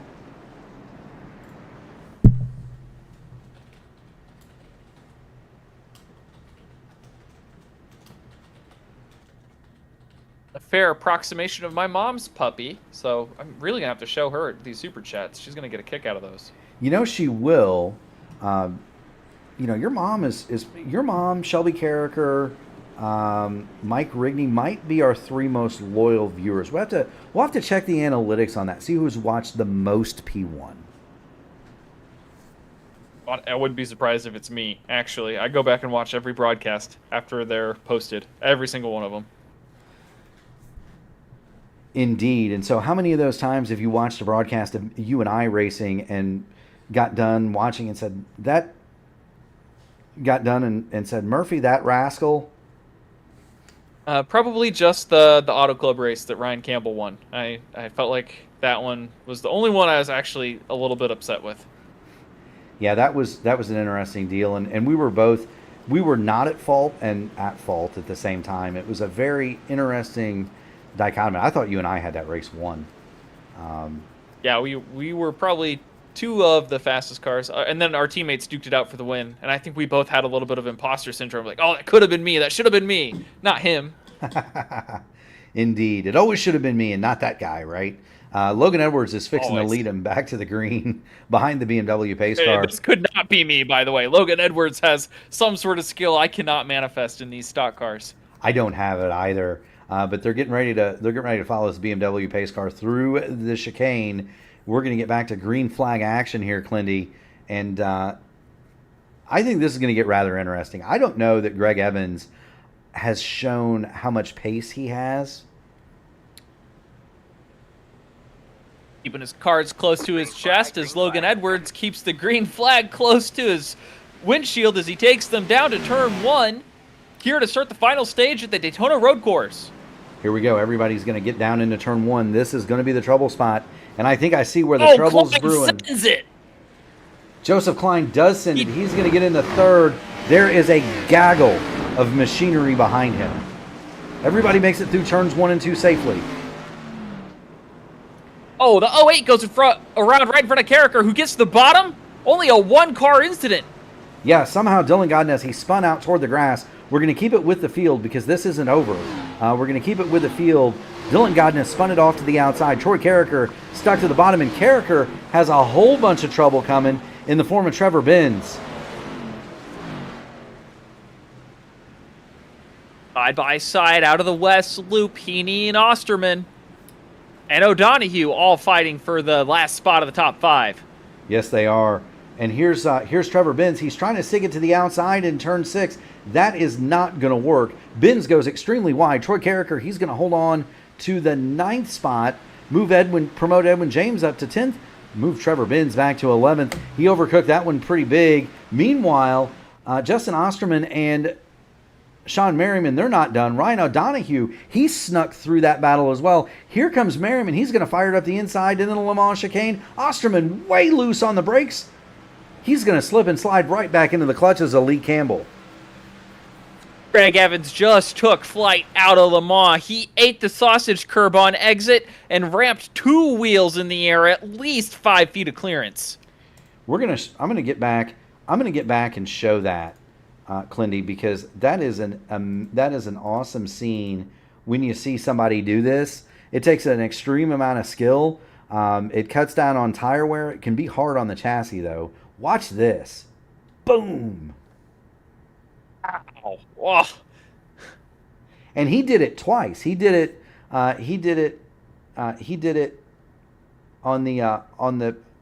in 2 parts of that 4-part chicane, not just once. Evans, he's fallen away from Logan Edwards now, 1.7 seconds, and Greg Evans is just about to fall back to Joseph Klein. Meanwhile, this deal with Carricker, I was going to say, and Edwin James isn't done, but Edwin James, he spins off down to the inside of the International Horseshoe. Troy Carricker, he's going to set his sights on Lee Campbell. This is the battle for 8th, and there you see a whole host of positions available. The first car in that line is Jason Heaney, way up ahead.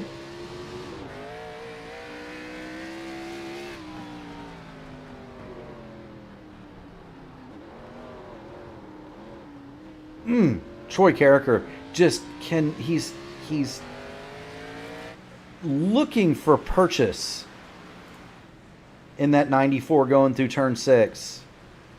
Hunting for purchase. Let's go a little bit further back. Here's David Dunwoody. He's pulled up on the back of John Hutchins. This is the closest battle for position on the course.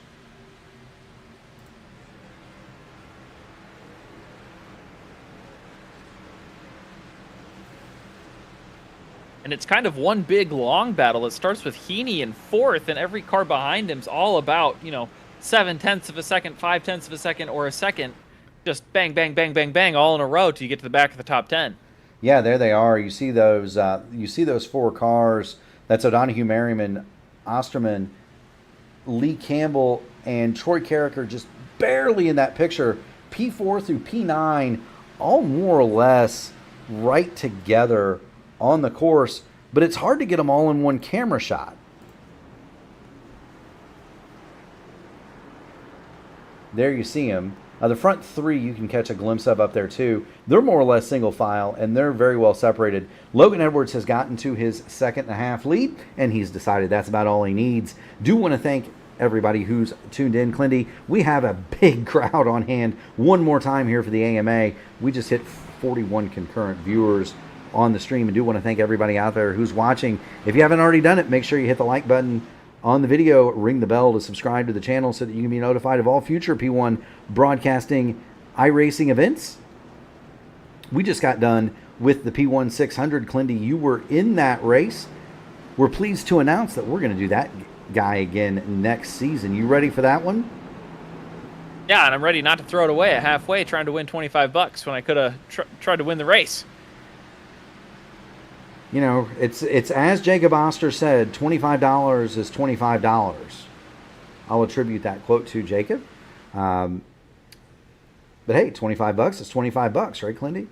Got to do what you got to do. I tell you what, I would have paid you $25 to have iRacing pop my front wing back on after Hamilton and I got together on the backstretch there. That's how much that race meant to me. So whoa, Jason Heaney.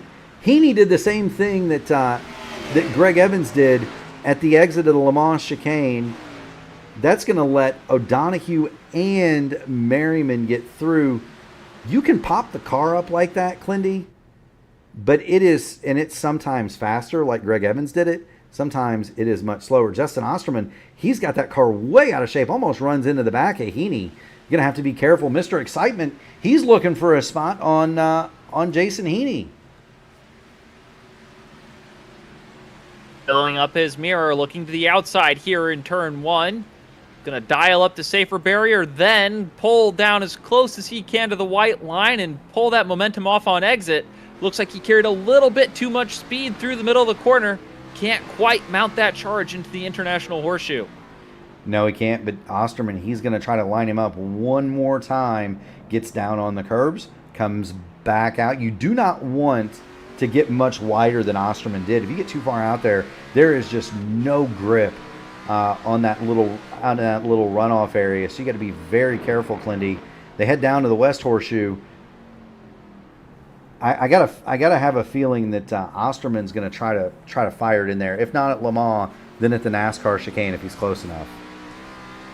That's what it looks like Joseph Klein is doing every single corner to Greg Evans.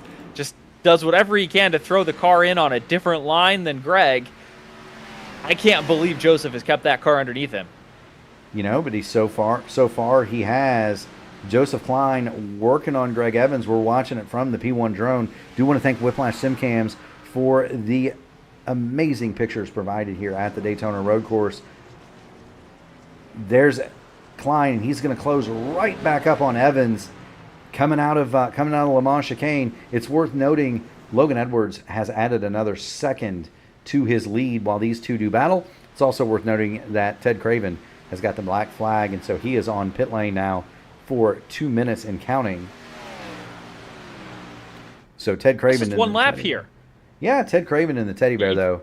He's eight laps down, Clindy, and I think that might be day done. Right, well, what's one more when you're 8 down, right? Looking at the battle for third, we're going to fly back here. There's Jason Heaney. He's got Sean Merriman in front of him, and they're not too far behind Ryan O'Donoghue. So this battle being led by Ryan O'Donoghue, then Sean Merriman in 5th, Jason Heaney 6th. Justin Osterman, Mr. Excitement, has dropped back to 7th. And you can see in the back of this picture, Lee Campbell and Troy Carricker, they're not too far apart for 8th and 9th. This top 10 doesn't know when to quit. Don't they know we have 11 more laps to go? Should save your stuff. Indeed, indeed. And that's going to be a story here. The tires do fall off. We documented that in the very first stage. There was about a 3-second spread in pace from the beginning of the first stage to the end. And we're about to do 8 more laps than that. So there's going to be some fall off. There's going to be some degradation. There's going to be some tire management involved. Joseph Klein, though, he is not managing the tires. He is all over the back of Greg Evans here.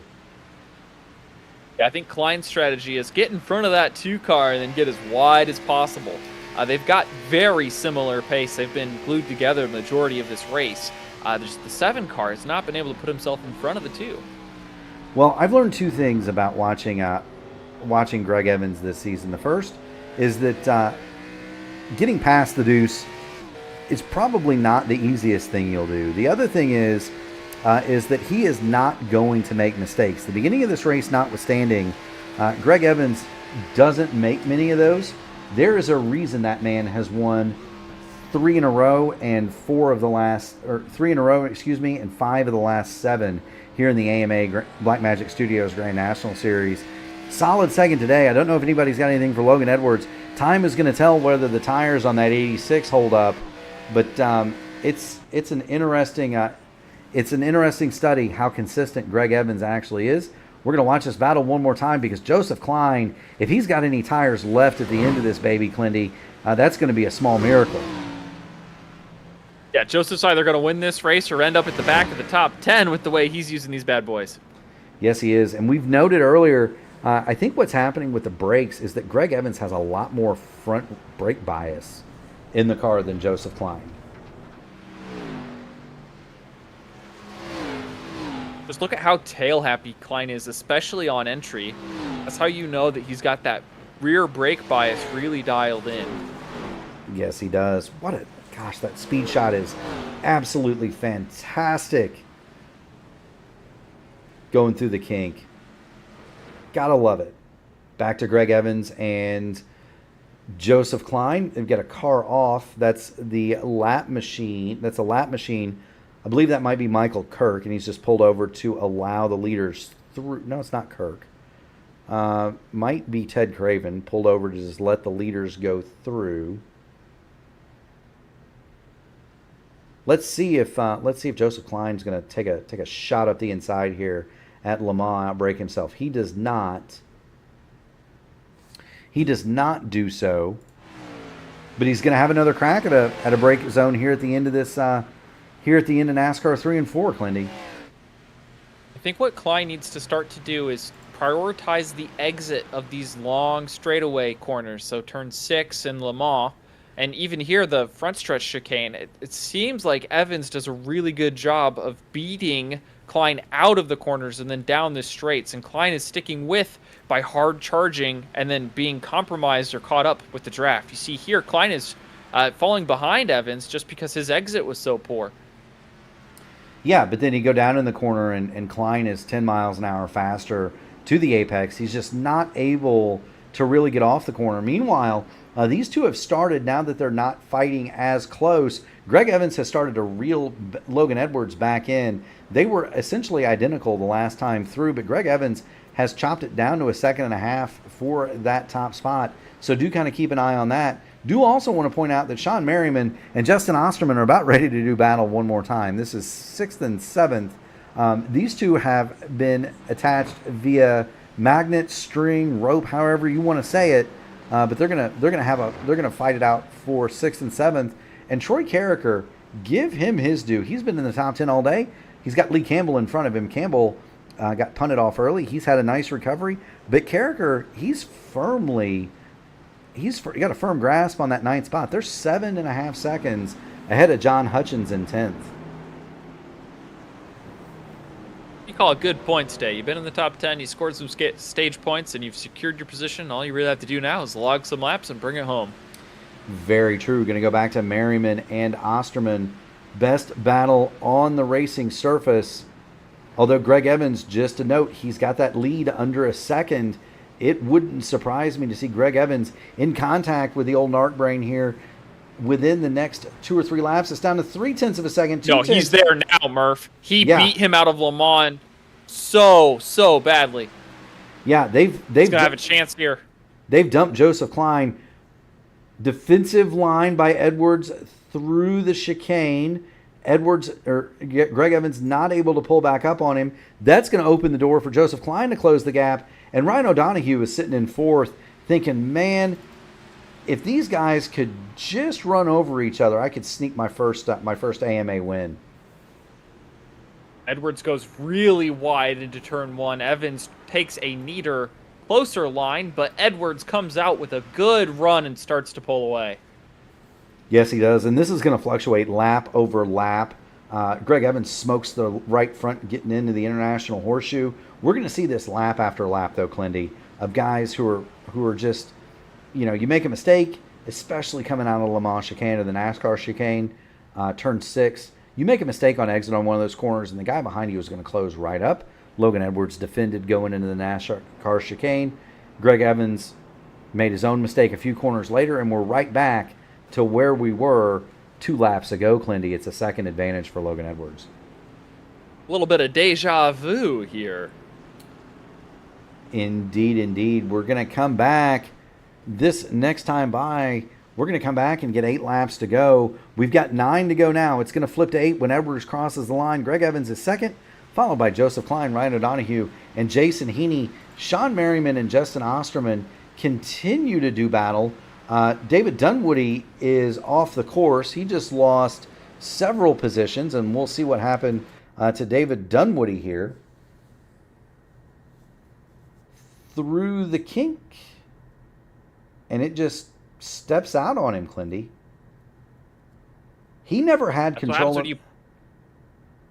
He never had control of that car from the kink all the way down to the West Horseshoe when he spun it. And then there's Colby Pierce. Colby stands on his brakes. I think he was using the 28 kind of as a brake marker, standing on his brakes. And Colby Pierce nearly gets passed by Trevor Benz. So there's David Dunwoody back in 14th. Trevor Benz is now going to close up on the back of the 42 of Colby Pierce. And here goes Trevor Benz. He's going to stake his claim to 11th spot. Do want to welcome in iRacing luminary Matty Wagner to the chat. He's got some oval driving advice for you, Clindy, I believe. Trevor Benz all over the curb. Colby Pierce hits the outside wall. Who's going to win this battle? One guy went over the sausage curb. The other guy knocked down the outside wall coming off of the NASCAR chicane. Who's going to have it through turn 1, Clindy? I'm going to put my money on the car in the lead. Well, Colby Pierce had that lead. He locked the brakes. Through goes Trevor Benz. And let's just kind of see how this shapes up, because those two have been trading it for the last couple of laps. The other positions out on the course are... Man, Colby is just so out of shape. Like every entry. Look at him. Look at him. Well, he's out of shape on exit 2. Meanwhile, Edwin James goes off the course behind him. Matty Wagner makes a good point. A lot of these cars have too much rear brake, and that's causing them to lock the rear brakes up. They're sliding around on entry, forcing them to dirt track through the corners. They never really get contact. Ben's off the course now, and that's going to let Colby Pierce close right back up, headed toward turn 6. Benz runs it wide in 6. And then that'll give Colby the chance to draft up all the way through Daytona 1 and 2 in the high banks and all the way to the Lamar chicane. If Colby can execute there, another straightaway until the NASCAR kink on the front.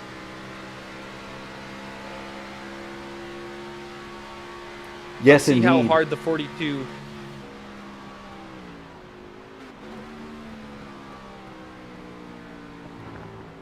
That was a late break, an early downshift to get that car woed down, but he can't get off the corner.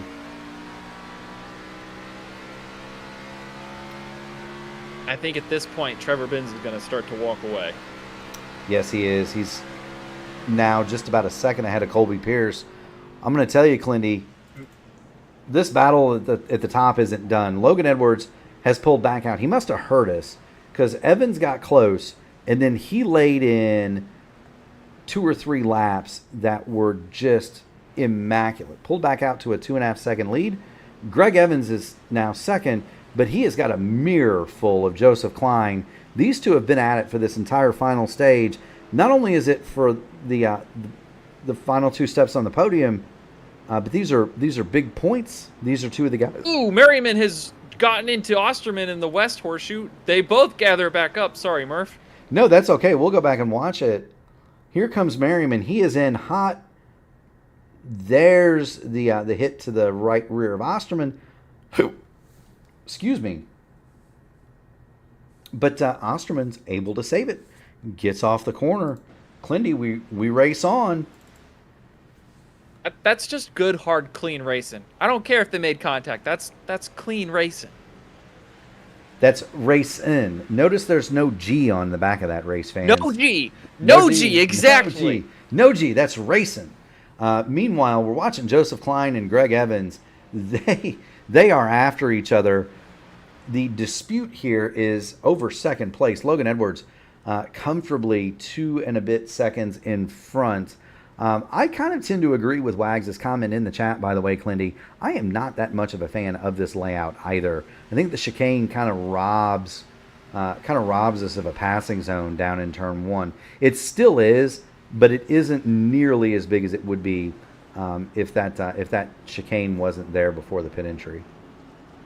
I'm a Daytona stock car road course radicalist. I want them to run the oval, but only the Lamar chicane. You know, I think that would Here be... comes Klein into the International Horseshoe. He's peeking his nose to the bottom, letting Evans know he's there. His exit is not that compromised. He's still within a car length. Yeah, he's right there. Greg Evans is going to shade him just a little bit to the left. Now pull it back right pull it back to take the line through the chicane. Evans guards the inside, but he kind of overshot the corner. In goes Klein. They touch a little bit. Evans is going to keep it straight. Klein not able to make the move. He's going to slide the rear tires coming off the corner. Down to turn 6. These two are going after it hammer and tong. I don't, sim race, real race. Oh, Klein's got the run now. Evans is out of shape onto the high banks, and around goes the 7 into second place. He now has a silver medal in the second step of the podium. Clindy, I wonder if Greg Evans didn't roast the rear tires trying to catch up with Logan Edwards to grab the lead and see if he could hold on to it. Because we haven't seen the Deuce step out like that all night, the first couple of laps notwithstanding. And so Greg Evans, hard time getting traction out of turn 6. Joseph Klein goes through. He'll claim second, and he's already pulled out to 0.6 over Greg Evans. So that tells me the tires on that number 2 might be hurting for certain. Meanwhile, we've got a battle for 12th. That is Colby Pierce in 12th, Edwin James in 13th. And here we go, Clindy. Edwin James going to try to claim this one. 46 is on the inside. Let's see if he tries to do it into the chicane at Le Mans. Peeking, thinking about it, but thinks better. Yeah, Colby Pierce just went enough over to the left there to make him think twice about that. Edwin James is going to back out. Status quo for one more lap, although I do think that eventually Edwin James is going to lay claim to that 12th spot. Troy Carricker has pulled up to the back of Lee Campbell. So this is kind of one that we've kept an eye on, the Osterman, Merriman, Campbell, Carricker quartet, as it were. They've been right together. That's the 54 of Michael Kirk, staying out of everybody's way. If you see the orange and black admin box machine, that's Michael Kirk, just kind of staying out of the way of his competitors there, rolling through the grasses to not be an impediment. Meanwhile, it'd be interesting to see if Carricker can make some hay. They've got 10 seconds on Jason Heaney in 9th. Why not take a stab at getting a spot here? Yeah, Heaney blew the front stretch chicane last lap, so that lead only grew by a significant margin. And we've got 4 under a blanket. Any mistake or battle from the front 2 will let the last 2 really get up in their business. Yes, it is. There's Merriman. Osterman is leading the train. Carricker is the caboose on that train.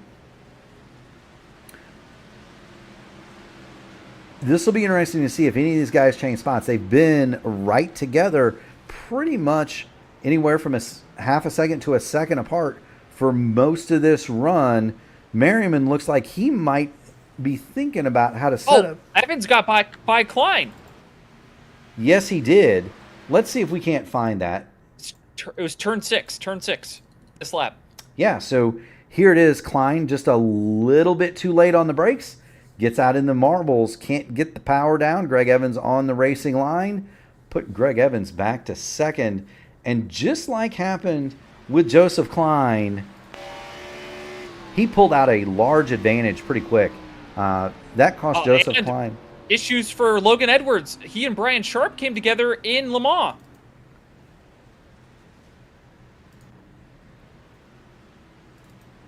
So let's see if we can't get back. Let's see if we can't get back to that one. That would be big news. Logan Edwards is the leader. Oh!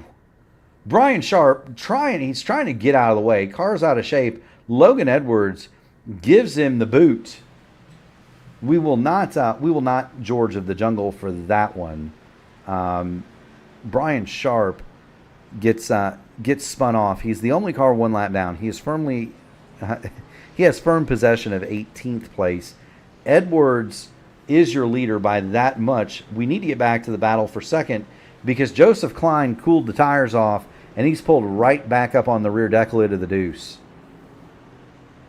I know what word was on the tip of your tongue, Murph. The word was ensconed, and Joseph Klein has ensconed himself directly behind Greg Evans, but he's looking to usurp him again. We are the only iRacing broadcast out here, fans, where you're going to need a thesaurus to understand what we're saying, and that's okay. We've got 4 laps to go here, coming to get 3 to go. Greg Evans is the car in front. You're riding on the roof of Joseph Klein. These two have been waging war over second place for about the last 20 minutes. Both of them have held it. Evans has it now. Klein wants it back, and I'd be willing to bet that we're going to see a move here from Joseph Klein into either turn 1 or the Le Mans chicane within the next lap or 2.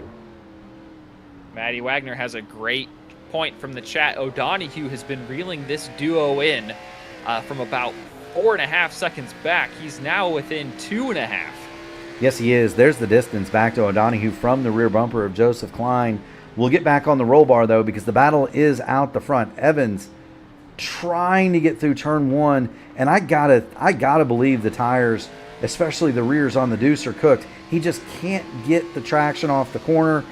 You saw Klein pull in almost 1/10 of a second. Now he's there. He's there, but he's got a really shallow apex. It really compromises his exit. If you were to get argy-bargy and throw an elbow out on the exit of the corner, he'd make that pass stick, but I'm sure he'd get it right back. Where's Paul Tracy with a chrome horn when you need him, Clindy? I think they put the chrome horn on the front of your Blackmagic AMA GTP, didn't they? Yes, they did, actually. Chrome Longhorns. Because, as I said, Clindy, you cannot have a Cadillac without horns on the front.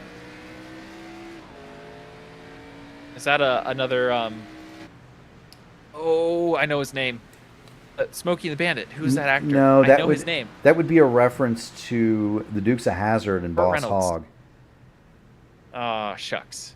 Burt Reynolds also played Boss Hogg in the remake, which was not good.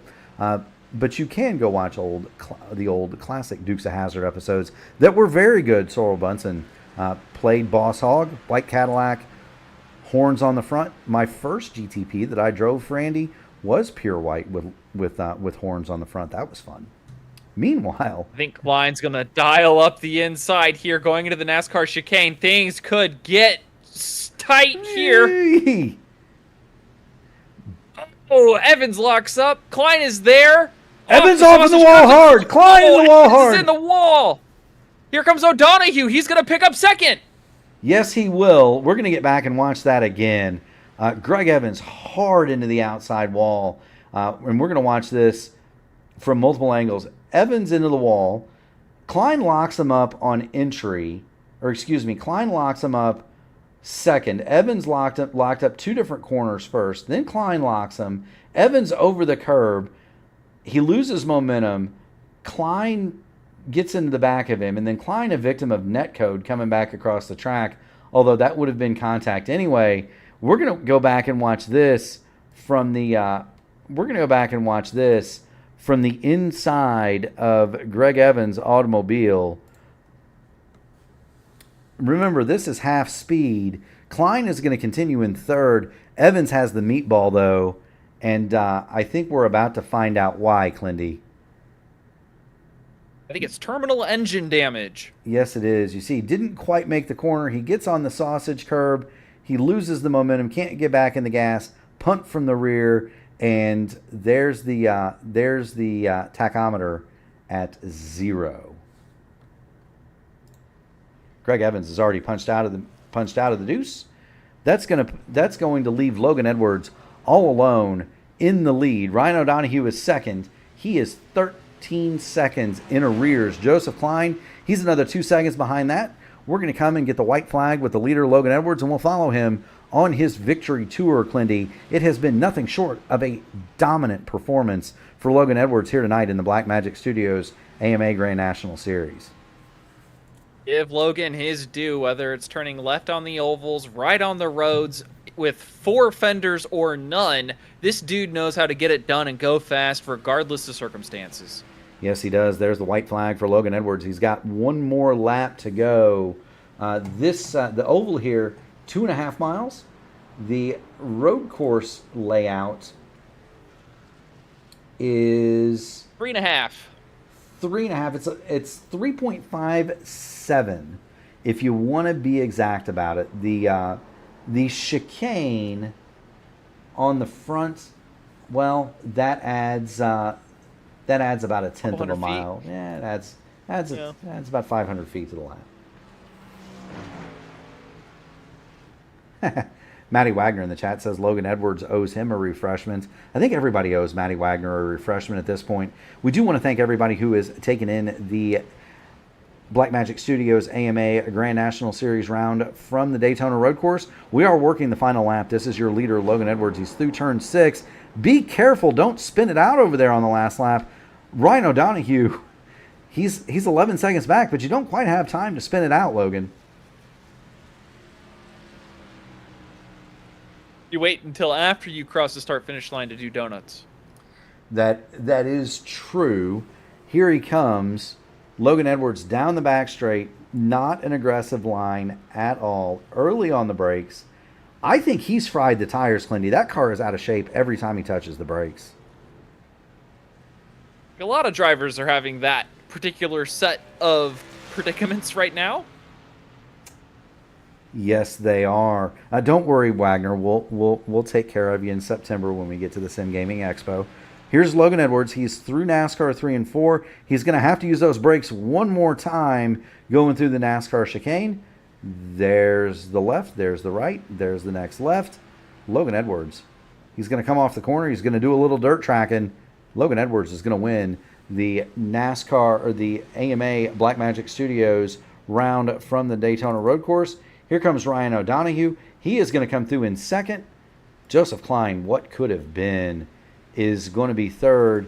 And then we go back to this battle. Sean Merriman still has Justin Osterman all over his rear end. Osterman can't quite get there. Campbell can't quite get to Osterman. Carricker can't quite get to Campbell. These cars are going to come through 4th, 5th, 6th, and 7th. And then we need to get back to Jason Heaney. He's negotiating the chicane. He's going to come home 8th. There's John Hutchins. He'll be 9th. And give a call down, Clindy, to Trevor Benz. Barring catastrophe. He's our LGN biggest mover of the race, up 14 spots from grid, 24th to 10th. What a day for Trevor Benz. Yes, he is. There he comes. Colby Pierce. He's going to come through in front of Edwin James. Nice run for Colby Pierce. He'll be in 11th, and he almost spun it out in the tri-oval. My goodness gracious. Dylan Godden has also picked up 14 spots. He started 27th, remember. He'll be 13th. There's Dylan Godden. David Dunwoody. He's still on the backstretch. Dunwoody's got about a second in hand over Eric Corder.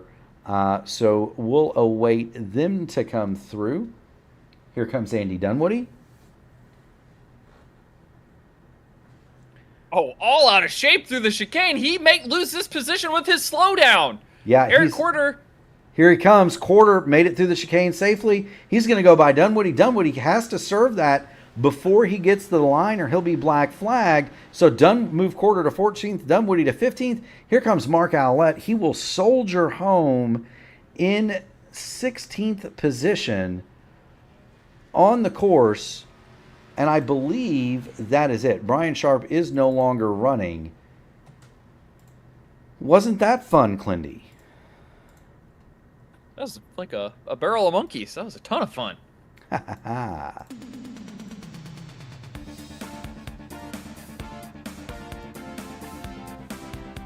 On the win, Logan Edwards. He's going to be your winner tonight from the Daytona road course. Ryan O'Donoghue second. Joseph Klein, he'll bring it home third. Sean Merriman fourth. Justin Osterman, he'll round out your top 5. Nice run for Mr. Excitement in 6th. Lee Campbell, 7th. Troy Carricker. 8th is going to be Jason Heaney. 9th, John Hutchins. Trevor Benz, he'll finish out the top 10. Colby Pierce, great run for Colby. He'll be 11th. Edwin James, 12th. Dylan Godden is 13th. How about Eric Corder? He picked up a spot on the last lap from David Dunwoody. They'll be 14th and 15th. Mark Owlett soldiers home 16th. Last car on the lead lap. Greg Evans, disappointment for sure in 17th after having run inside the podium for most of the evening. Brian Sharp, 18th. He'll be credited 5 laps in arrears. Or 2 laps down in 18th. Corey Crandall out of the race, 19th. Ted Craven, he was 15 laps down in 20th. 21st, Michael Kirk. 22nd, Kristen Light. Mason Muller, 23rd. Donald Green, 24th after engine trouble. Shane Tackett, 25th. Michael Moquin, 26th. Nolan Milnes, he is going to be the final finisher, 27th on the day. And Clindy, I'd be willing to bet you a shiny new nickel that we're going to have some happy drivers here that are just happy to have finished this race here this evening. I think Joseph Klein might be happy to have finished, considering how that battle for second and ultimately wound up third resolved. But we get to talk to him first, and so we'll get to find out here shortly. Yes, we will. Let's get back into where we're supposed to be. There's Joseph Klein. Joseph, you've got Mark and Kyle Clinworth, newly crowned iRacing IndyCar Oval champion. You and Greg Evans were had a titanic battle for that second spot. Kind of walk us through what happened down there in the NASCAR chicane, and how you wound up coming home in third as a result of that one corner. Oh, well, first off, just want to say sorry for what happened there, but I'm looking back at it now, and I mean, yeah, I was having a whale of a time. I didn't really care if it was second or third. I was just enjoying racing. Um, and I looked at how many laps were left, and I was like, this is probably a decent time to make a move, because his rear end started kicking out a lot of the place. I could tell he was losing grip and locking up all over. So I wasn't ready to make a full-blown send into that corner, like too wide, but I definitely wanted to play kind of a mind game and just kind of peek to the inside, and I backed out at the last second, but I think that might have spooked him a little bit. And then he kind of just overshot entry, and yeah, I mean, there was really nowhere for me to go. Like, I hate it for him, and I hate that I kind of took that spot like that. Kind of looking at it, I wish he had just gone left and taken the slowdown, and I probably would have just gave the spot back. But yeah, hate that for him, but still happy with the result that I got finally. Clindy? Yeah, there were a couple of times we saw competitors launching off the sausage curbs, both on the front stretch and in the back stretch. Did you have any close encounters with those curbs yourself? And how much suspension damage did you, or could you imagine being able to survive with tonight? I definitely got a little bit of damage from that last incident, but there's only like 2 laps left. Those sausage curbs are no joke at all. In practice, I went catapulting off of them, and it did not feel very good. My force feedback's kind of high, so I turned it down a little bit, but turned my detail up so I could still feel like where they were. But I was trying to get as close as I could to them without actually hitting them, and I think 43 out of 44 laps I was able to accomplish that. Thank you so much. Congratulations. Oh, sorry, Murph. Go ahead. Yeah, I was going to say congratulations and thanks for stopping by, Joseph. Friends, family, sponsors, shout-outs. The floor is yours. Just want to give a shout out to everyone in First Gear Racing and AMA, and you guys in the broadcast booth for putting on a great broadcast as always. And just shout out to Sim Magic. They make great racing gear, track racer. That's about it. Appreciate you guys. And sorry one more time to Greg there. For sure. Absolutely not intentional at all. I didn't know where to go. I just kind of panicked. Yeah, no worries. I'm sure Greg will be fine. He's a pretty good guy. So no worries there. But again, congratulations on the 3rd place. Go celebrate. We'll see you at the next one. Keep going fast and having fun, buddy. Sweet. Sounds like I'm gonna go take a shower and go to bed because that was a sweat fest. Very good. That's Joseph Klein. He runs 3rd today. Forever the bridesmaid, but not yet the bride, Ryan. You were running along in 4th, and you had that pretty much locked up. The 2 cars in front of you decided that they were going to have an argument over space in the NASCAR chicane. You said thank you very much, threaded the needle, and come home 2nd. Talk to us about your day. It was up and down. You were the fastest car in practice, had some fun at the start, dropped back as far as 9th, I believe. Kind of walk us through how you wound up in the middle of the podium.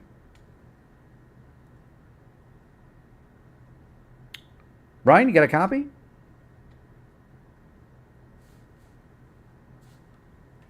I don't know that Ryan O'Donohue can hear us, Clindy. Or he may be on mute and cannot quickly unmute himself. I'll shoot him a DM quickly and see if we can get that resolved. I see his name lighten up. He's not muted. I see his name lighten up as if he's talking, but Ryan O'Donohue cannot be heard. And so you got me now? I got you now, Ryan. Thank you so much. Now. Yeah, thank you so much. Did you hear? You got Mark and Kyle Clinworth in the booth here. Sam Crow is off on assignment.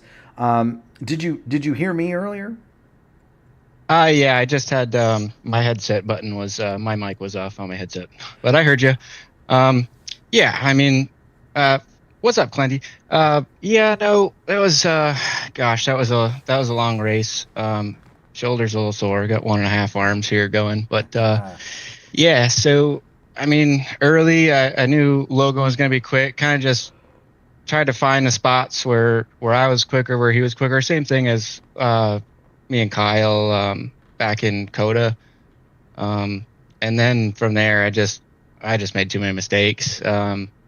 Lit the rear tires up and spun coming out of that in and out there back onto the oval. And then just compounded it, got back to 9th, got a spot on pit road and made it through that last restart clean. I was catching them guys and was still making mistakes. The setup kind of runs a little hot. You're way up in your RPMs the whole lap, so it kind of flashes yellow every once in a while. But after I caught the damn turtles a couple times, I wasn't sure if I had damage or not because it started going up, 260 down the back straight, and I kind of was thinking about that, and I just kept making mistakes. But right place, right time at the end, I guess. There you go. Clindy, what do you have for our second place finisher here today?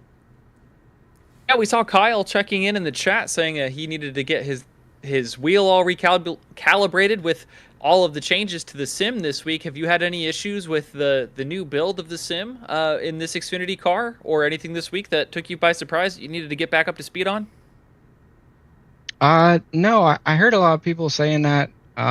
Nothing with my wheelbase, nothing, nothing on track wise. Actually, every once in a while, the Sanatech likes to lose the force feedback, but that hasn't happened to me this week. Any of the laps I was running. So no, just a victim of my own mistakes there, pretty much. Aren't we all? Yeah. But it did reward you with a silver medal today, and in doing so, you can shout out any friends, family, sponsors, or teammates you'd like. The floor is all yours. Yeah, I know my girlfriend's watching at home. She's happy about it. Still not a win, but we'll get there one of these times. Thought it was in the cars today, but Logan was quick. Congratulations to him. Mass Surgical Spy, Maxima, Heatwave, AMA, Kendall, all the admins. Hope to have Kendall back after a couple weeks off. Yeah, Kyle too in the chat. That stinks. I was hoping to go at it with him again, and James was going to miss this one too. He was looking forward to it, but yeah, all the sponsors, Archway Industrial Coatings, Black Magic Studios, Track Racer, Rogue Energy, Admin Box, and you guys in the booth. Good to hear from you, Clindy. Sam, come back soon. Mark, maybe we'll see you Monday. Shoulders feeling pretty good. Everybody watching. Thank you.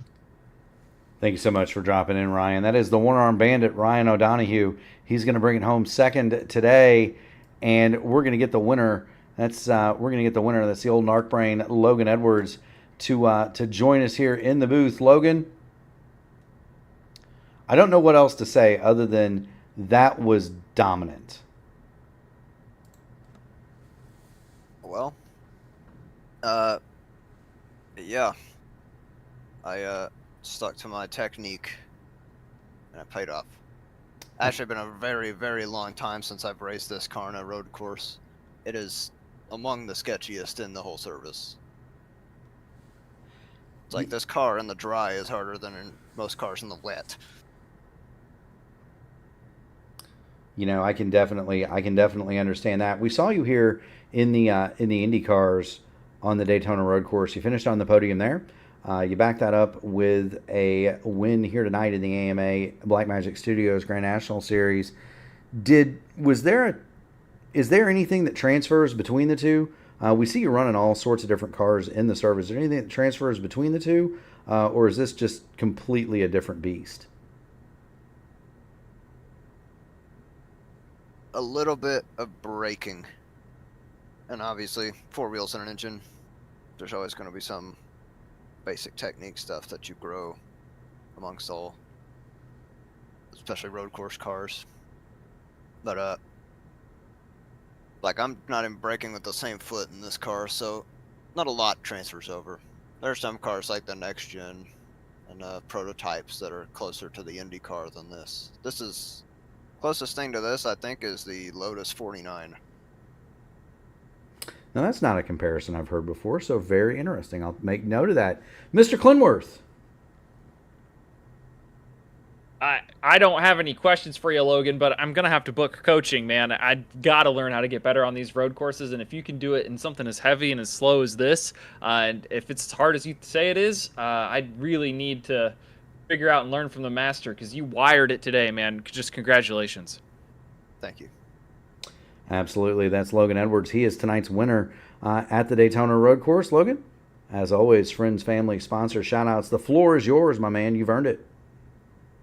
My brother Landon peens tompings on in the YouTube chat.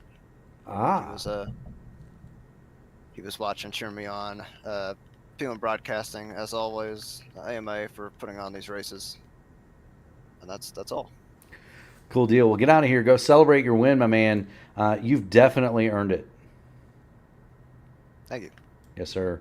That is Logan Edwards. He's going to be your winner tonight here at Daytona in the AMA Blackmagic Studios Grand National Series. Clindy, that was fun. That was fun, and I'm glad the track was as hot as it was. I think that's why we got to see these rear tires get so lit up, these drivers so sideways, and action all around the track, all up and down the top 10, and even all over the field all evening long. Yes, it was. And we do thank everybody who tuned in to join the broadcast here tonight on the P1 Broadcasting channel. We had another amazing crowd for the AMA. And so we do want to thank everybody who tuned this one in. Next up on the P1 Broadcasting Network is going to be...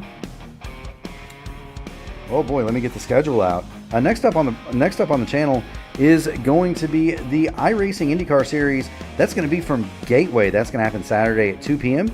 And then Monday night, Gary Godso is going to bring a special edition of the IndyCar Series Monday Night Top Split from Road America. I believe he's going to have Jason Collins along in the booth for that one.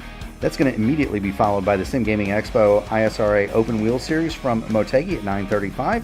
And then Tuesday, the flagship broadcast, the IndyCar Oval Series presented by Techtopia. They're going to go live at 8:15 Tuesday night. It is the last off weekend for the Horizon IndyCar Series. That's going to come back on the 25th of June.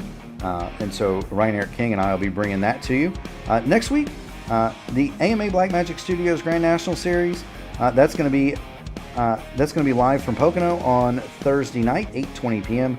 I'll be in the booth with Sam Crow, and then we'll be live for the AMA Archway Industrial Coatings Truck Series from Pocono on Friday. That'll bring everybody right back to the iRacing IndyCar Series on Saturday. For Mark Murphy, Kyle Clinworth, Gary Godso, everybody at the P1 Broadcasting, we do want to thank our first responders, the military, the police, the firemen, the EMTs, the nurses in the emergency room that do all the hard work at night so that we can sleep safe and sound in our beds.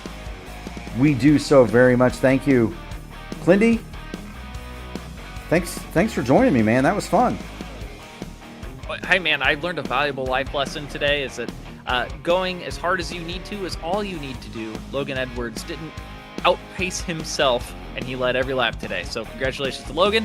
Thanks for having me, both you and Sam. It was a blast to call a tin top race, and I'd love to do more in the future if you got room for me. 100%, buddy. Good to have you too.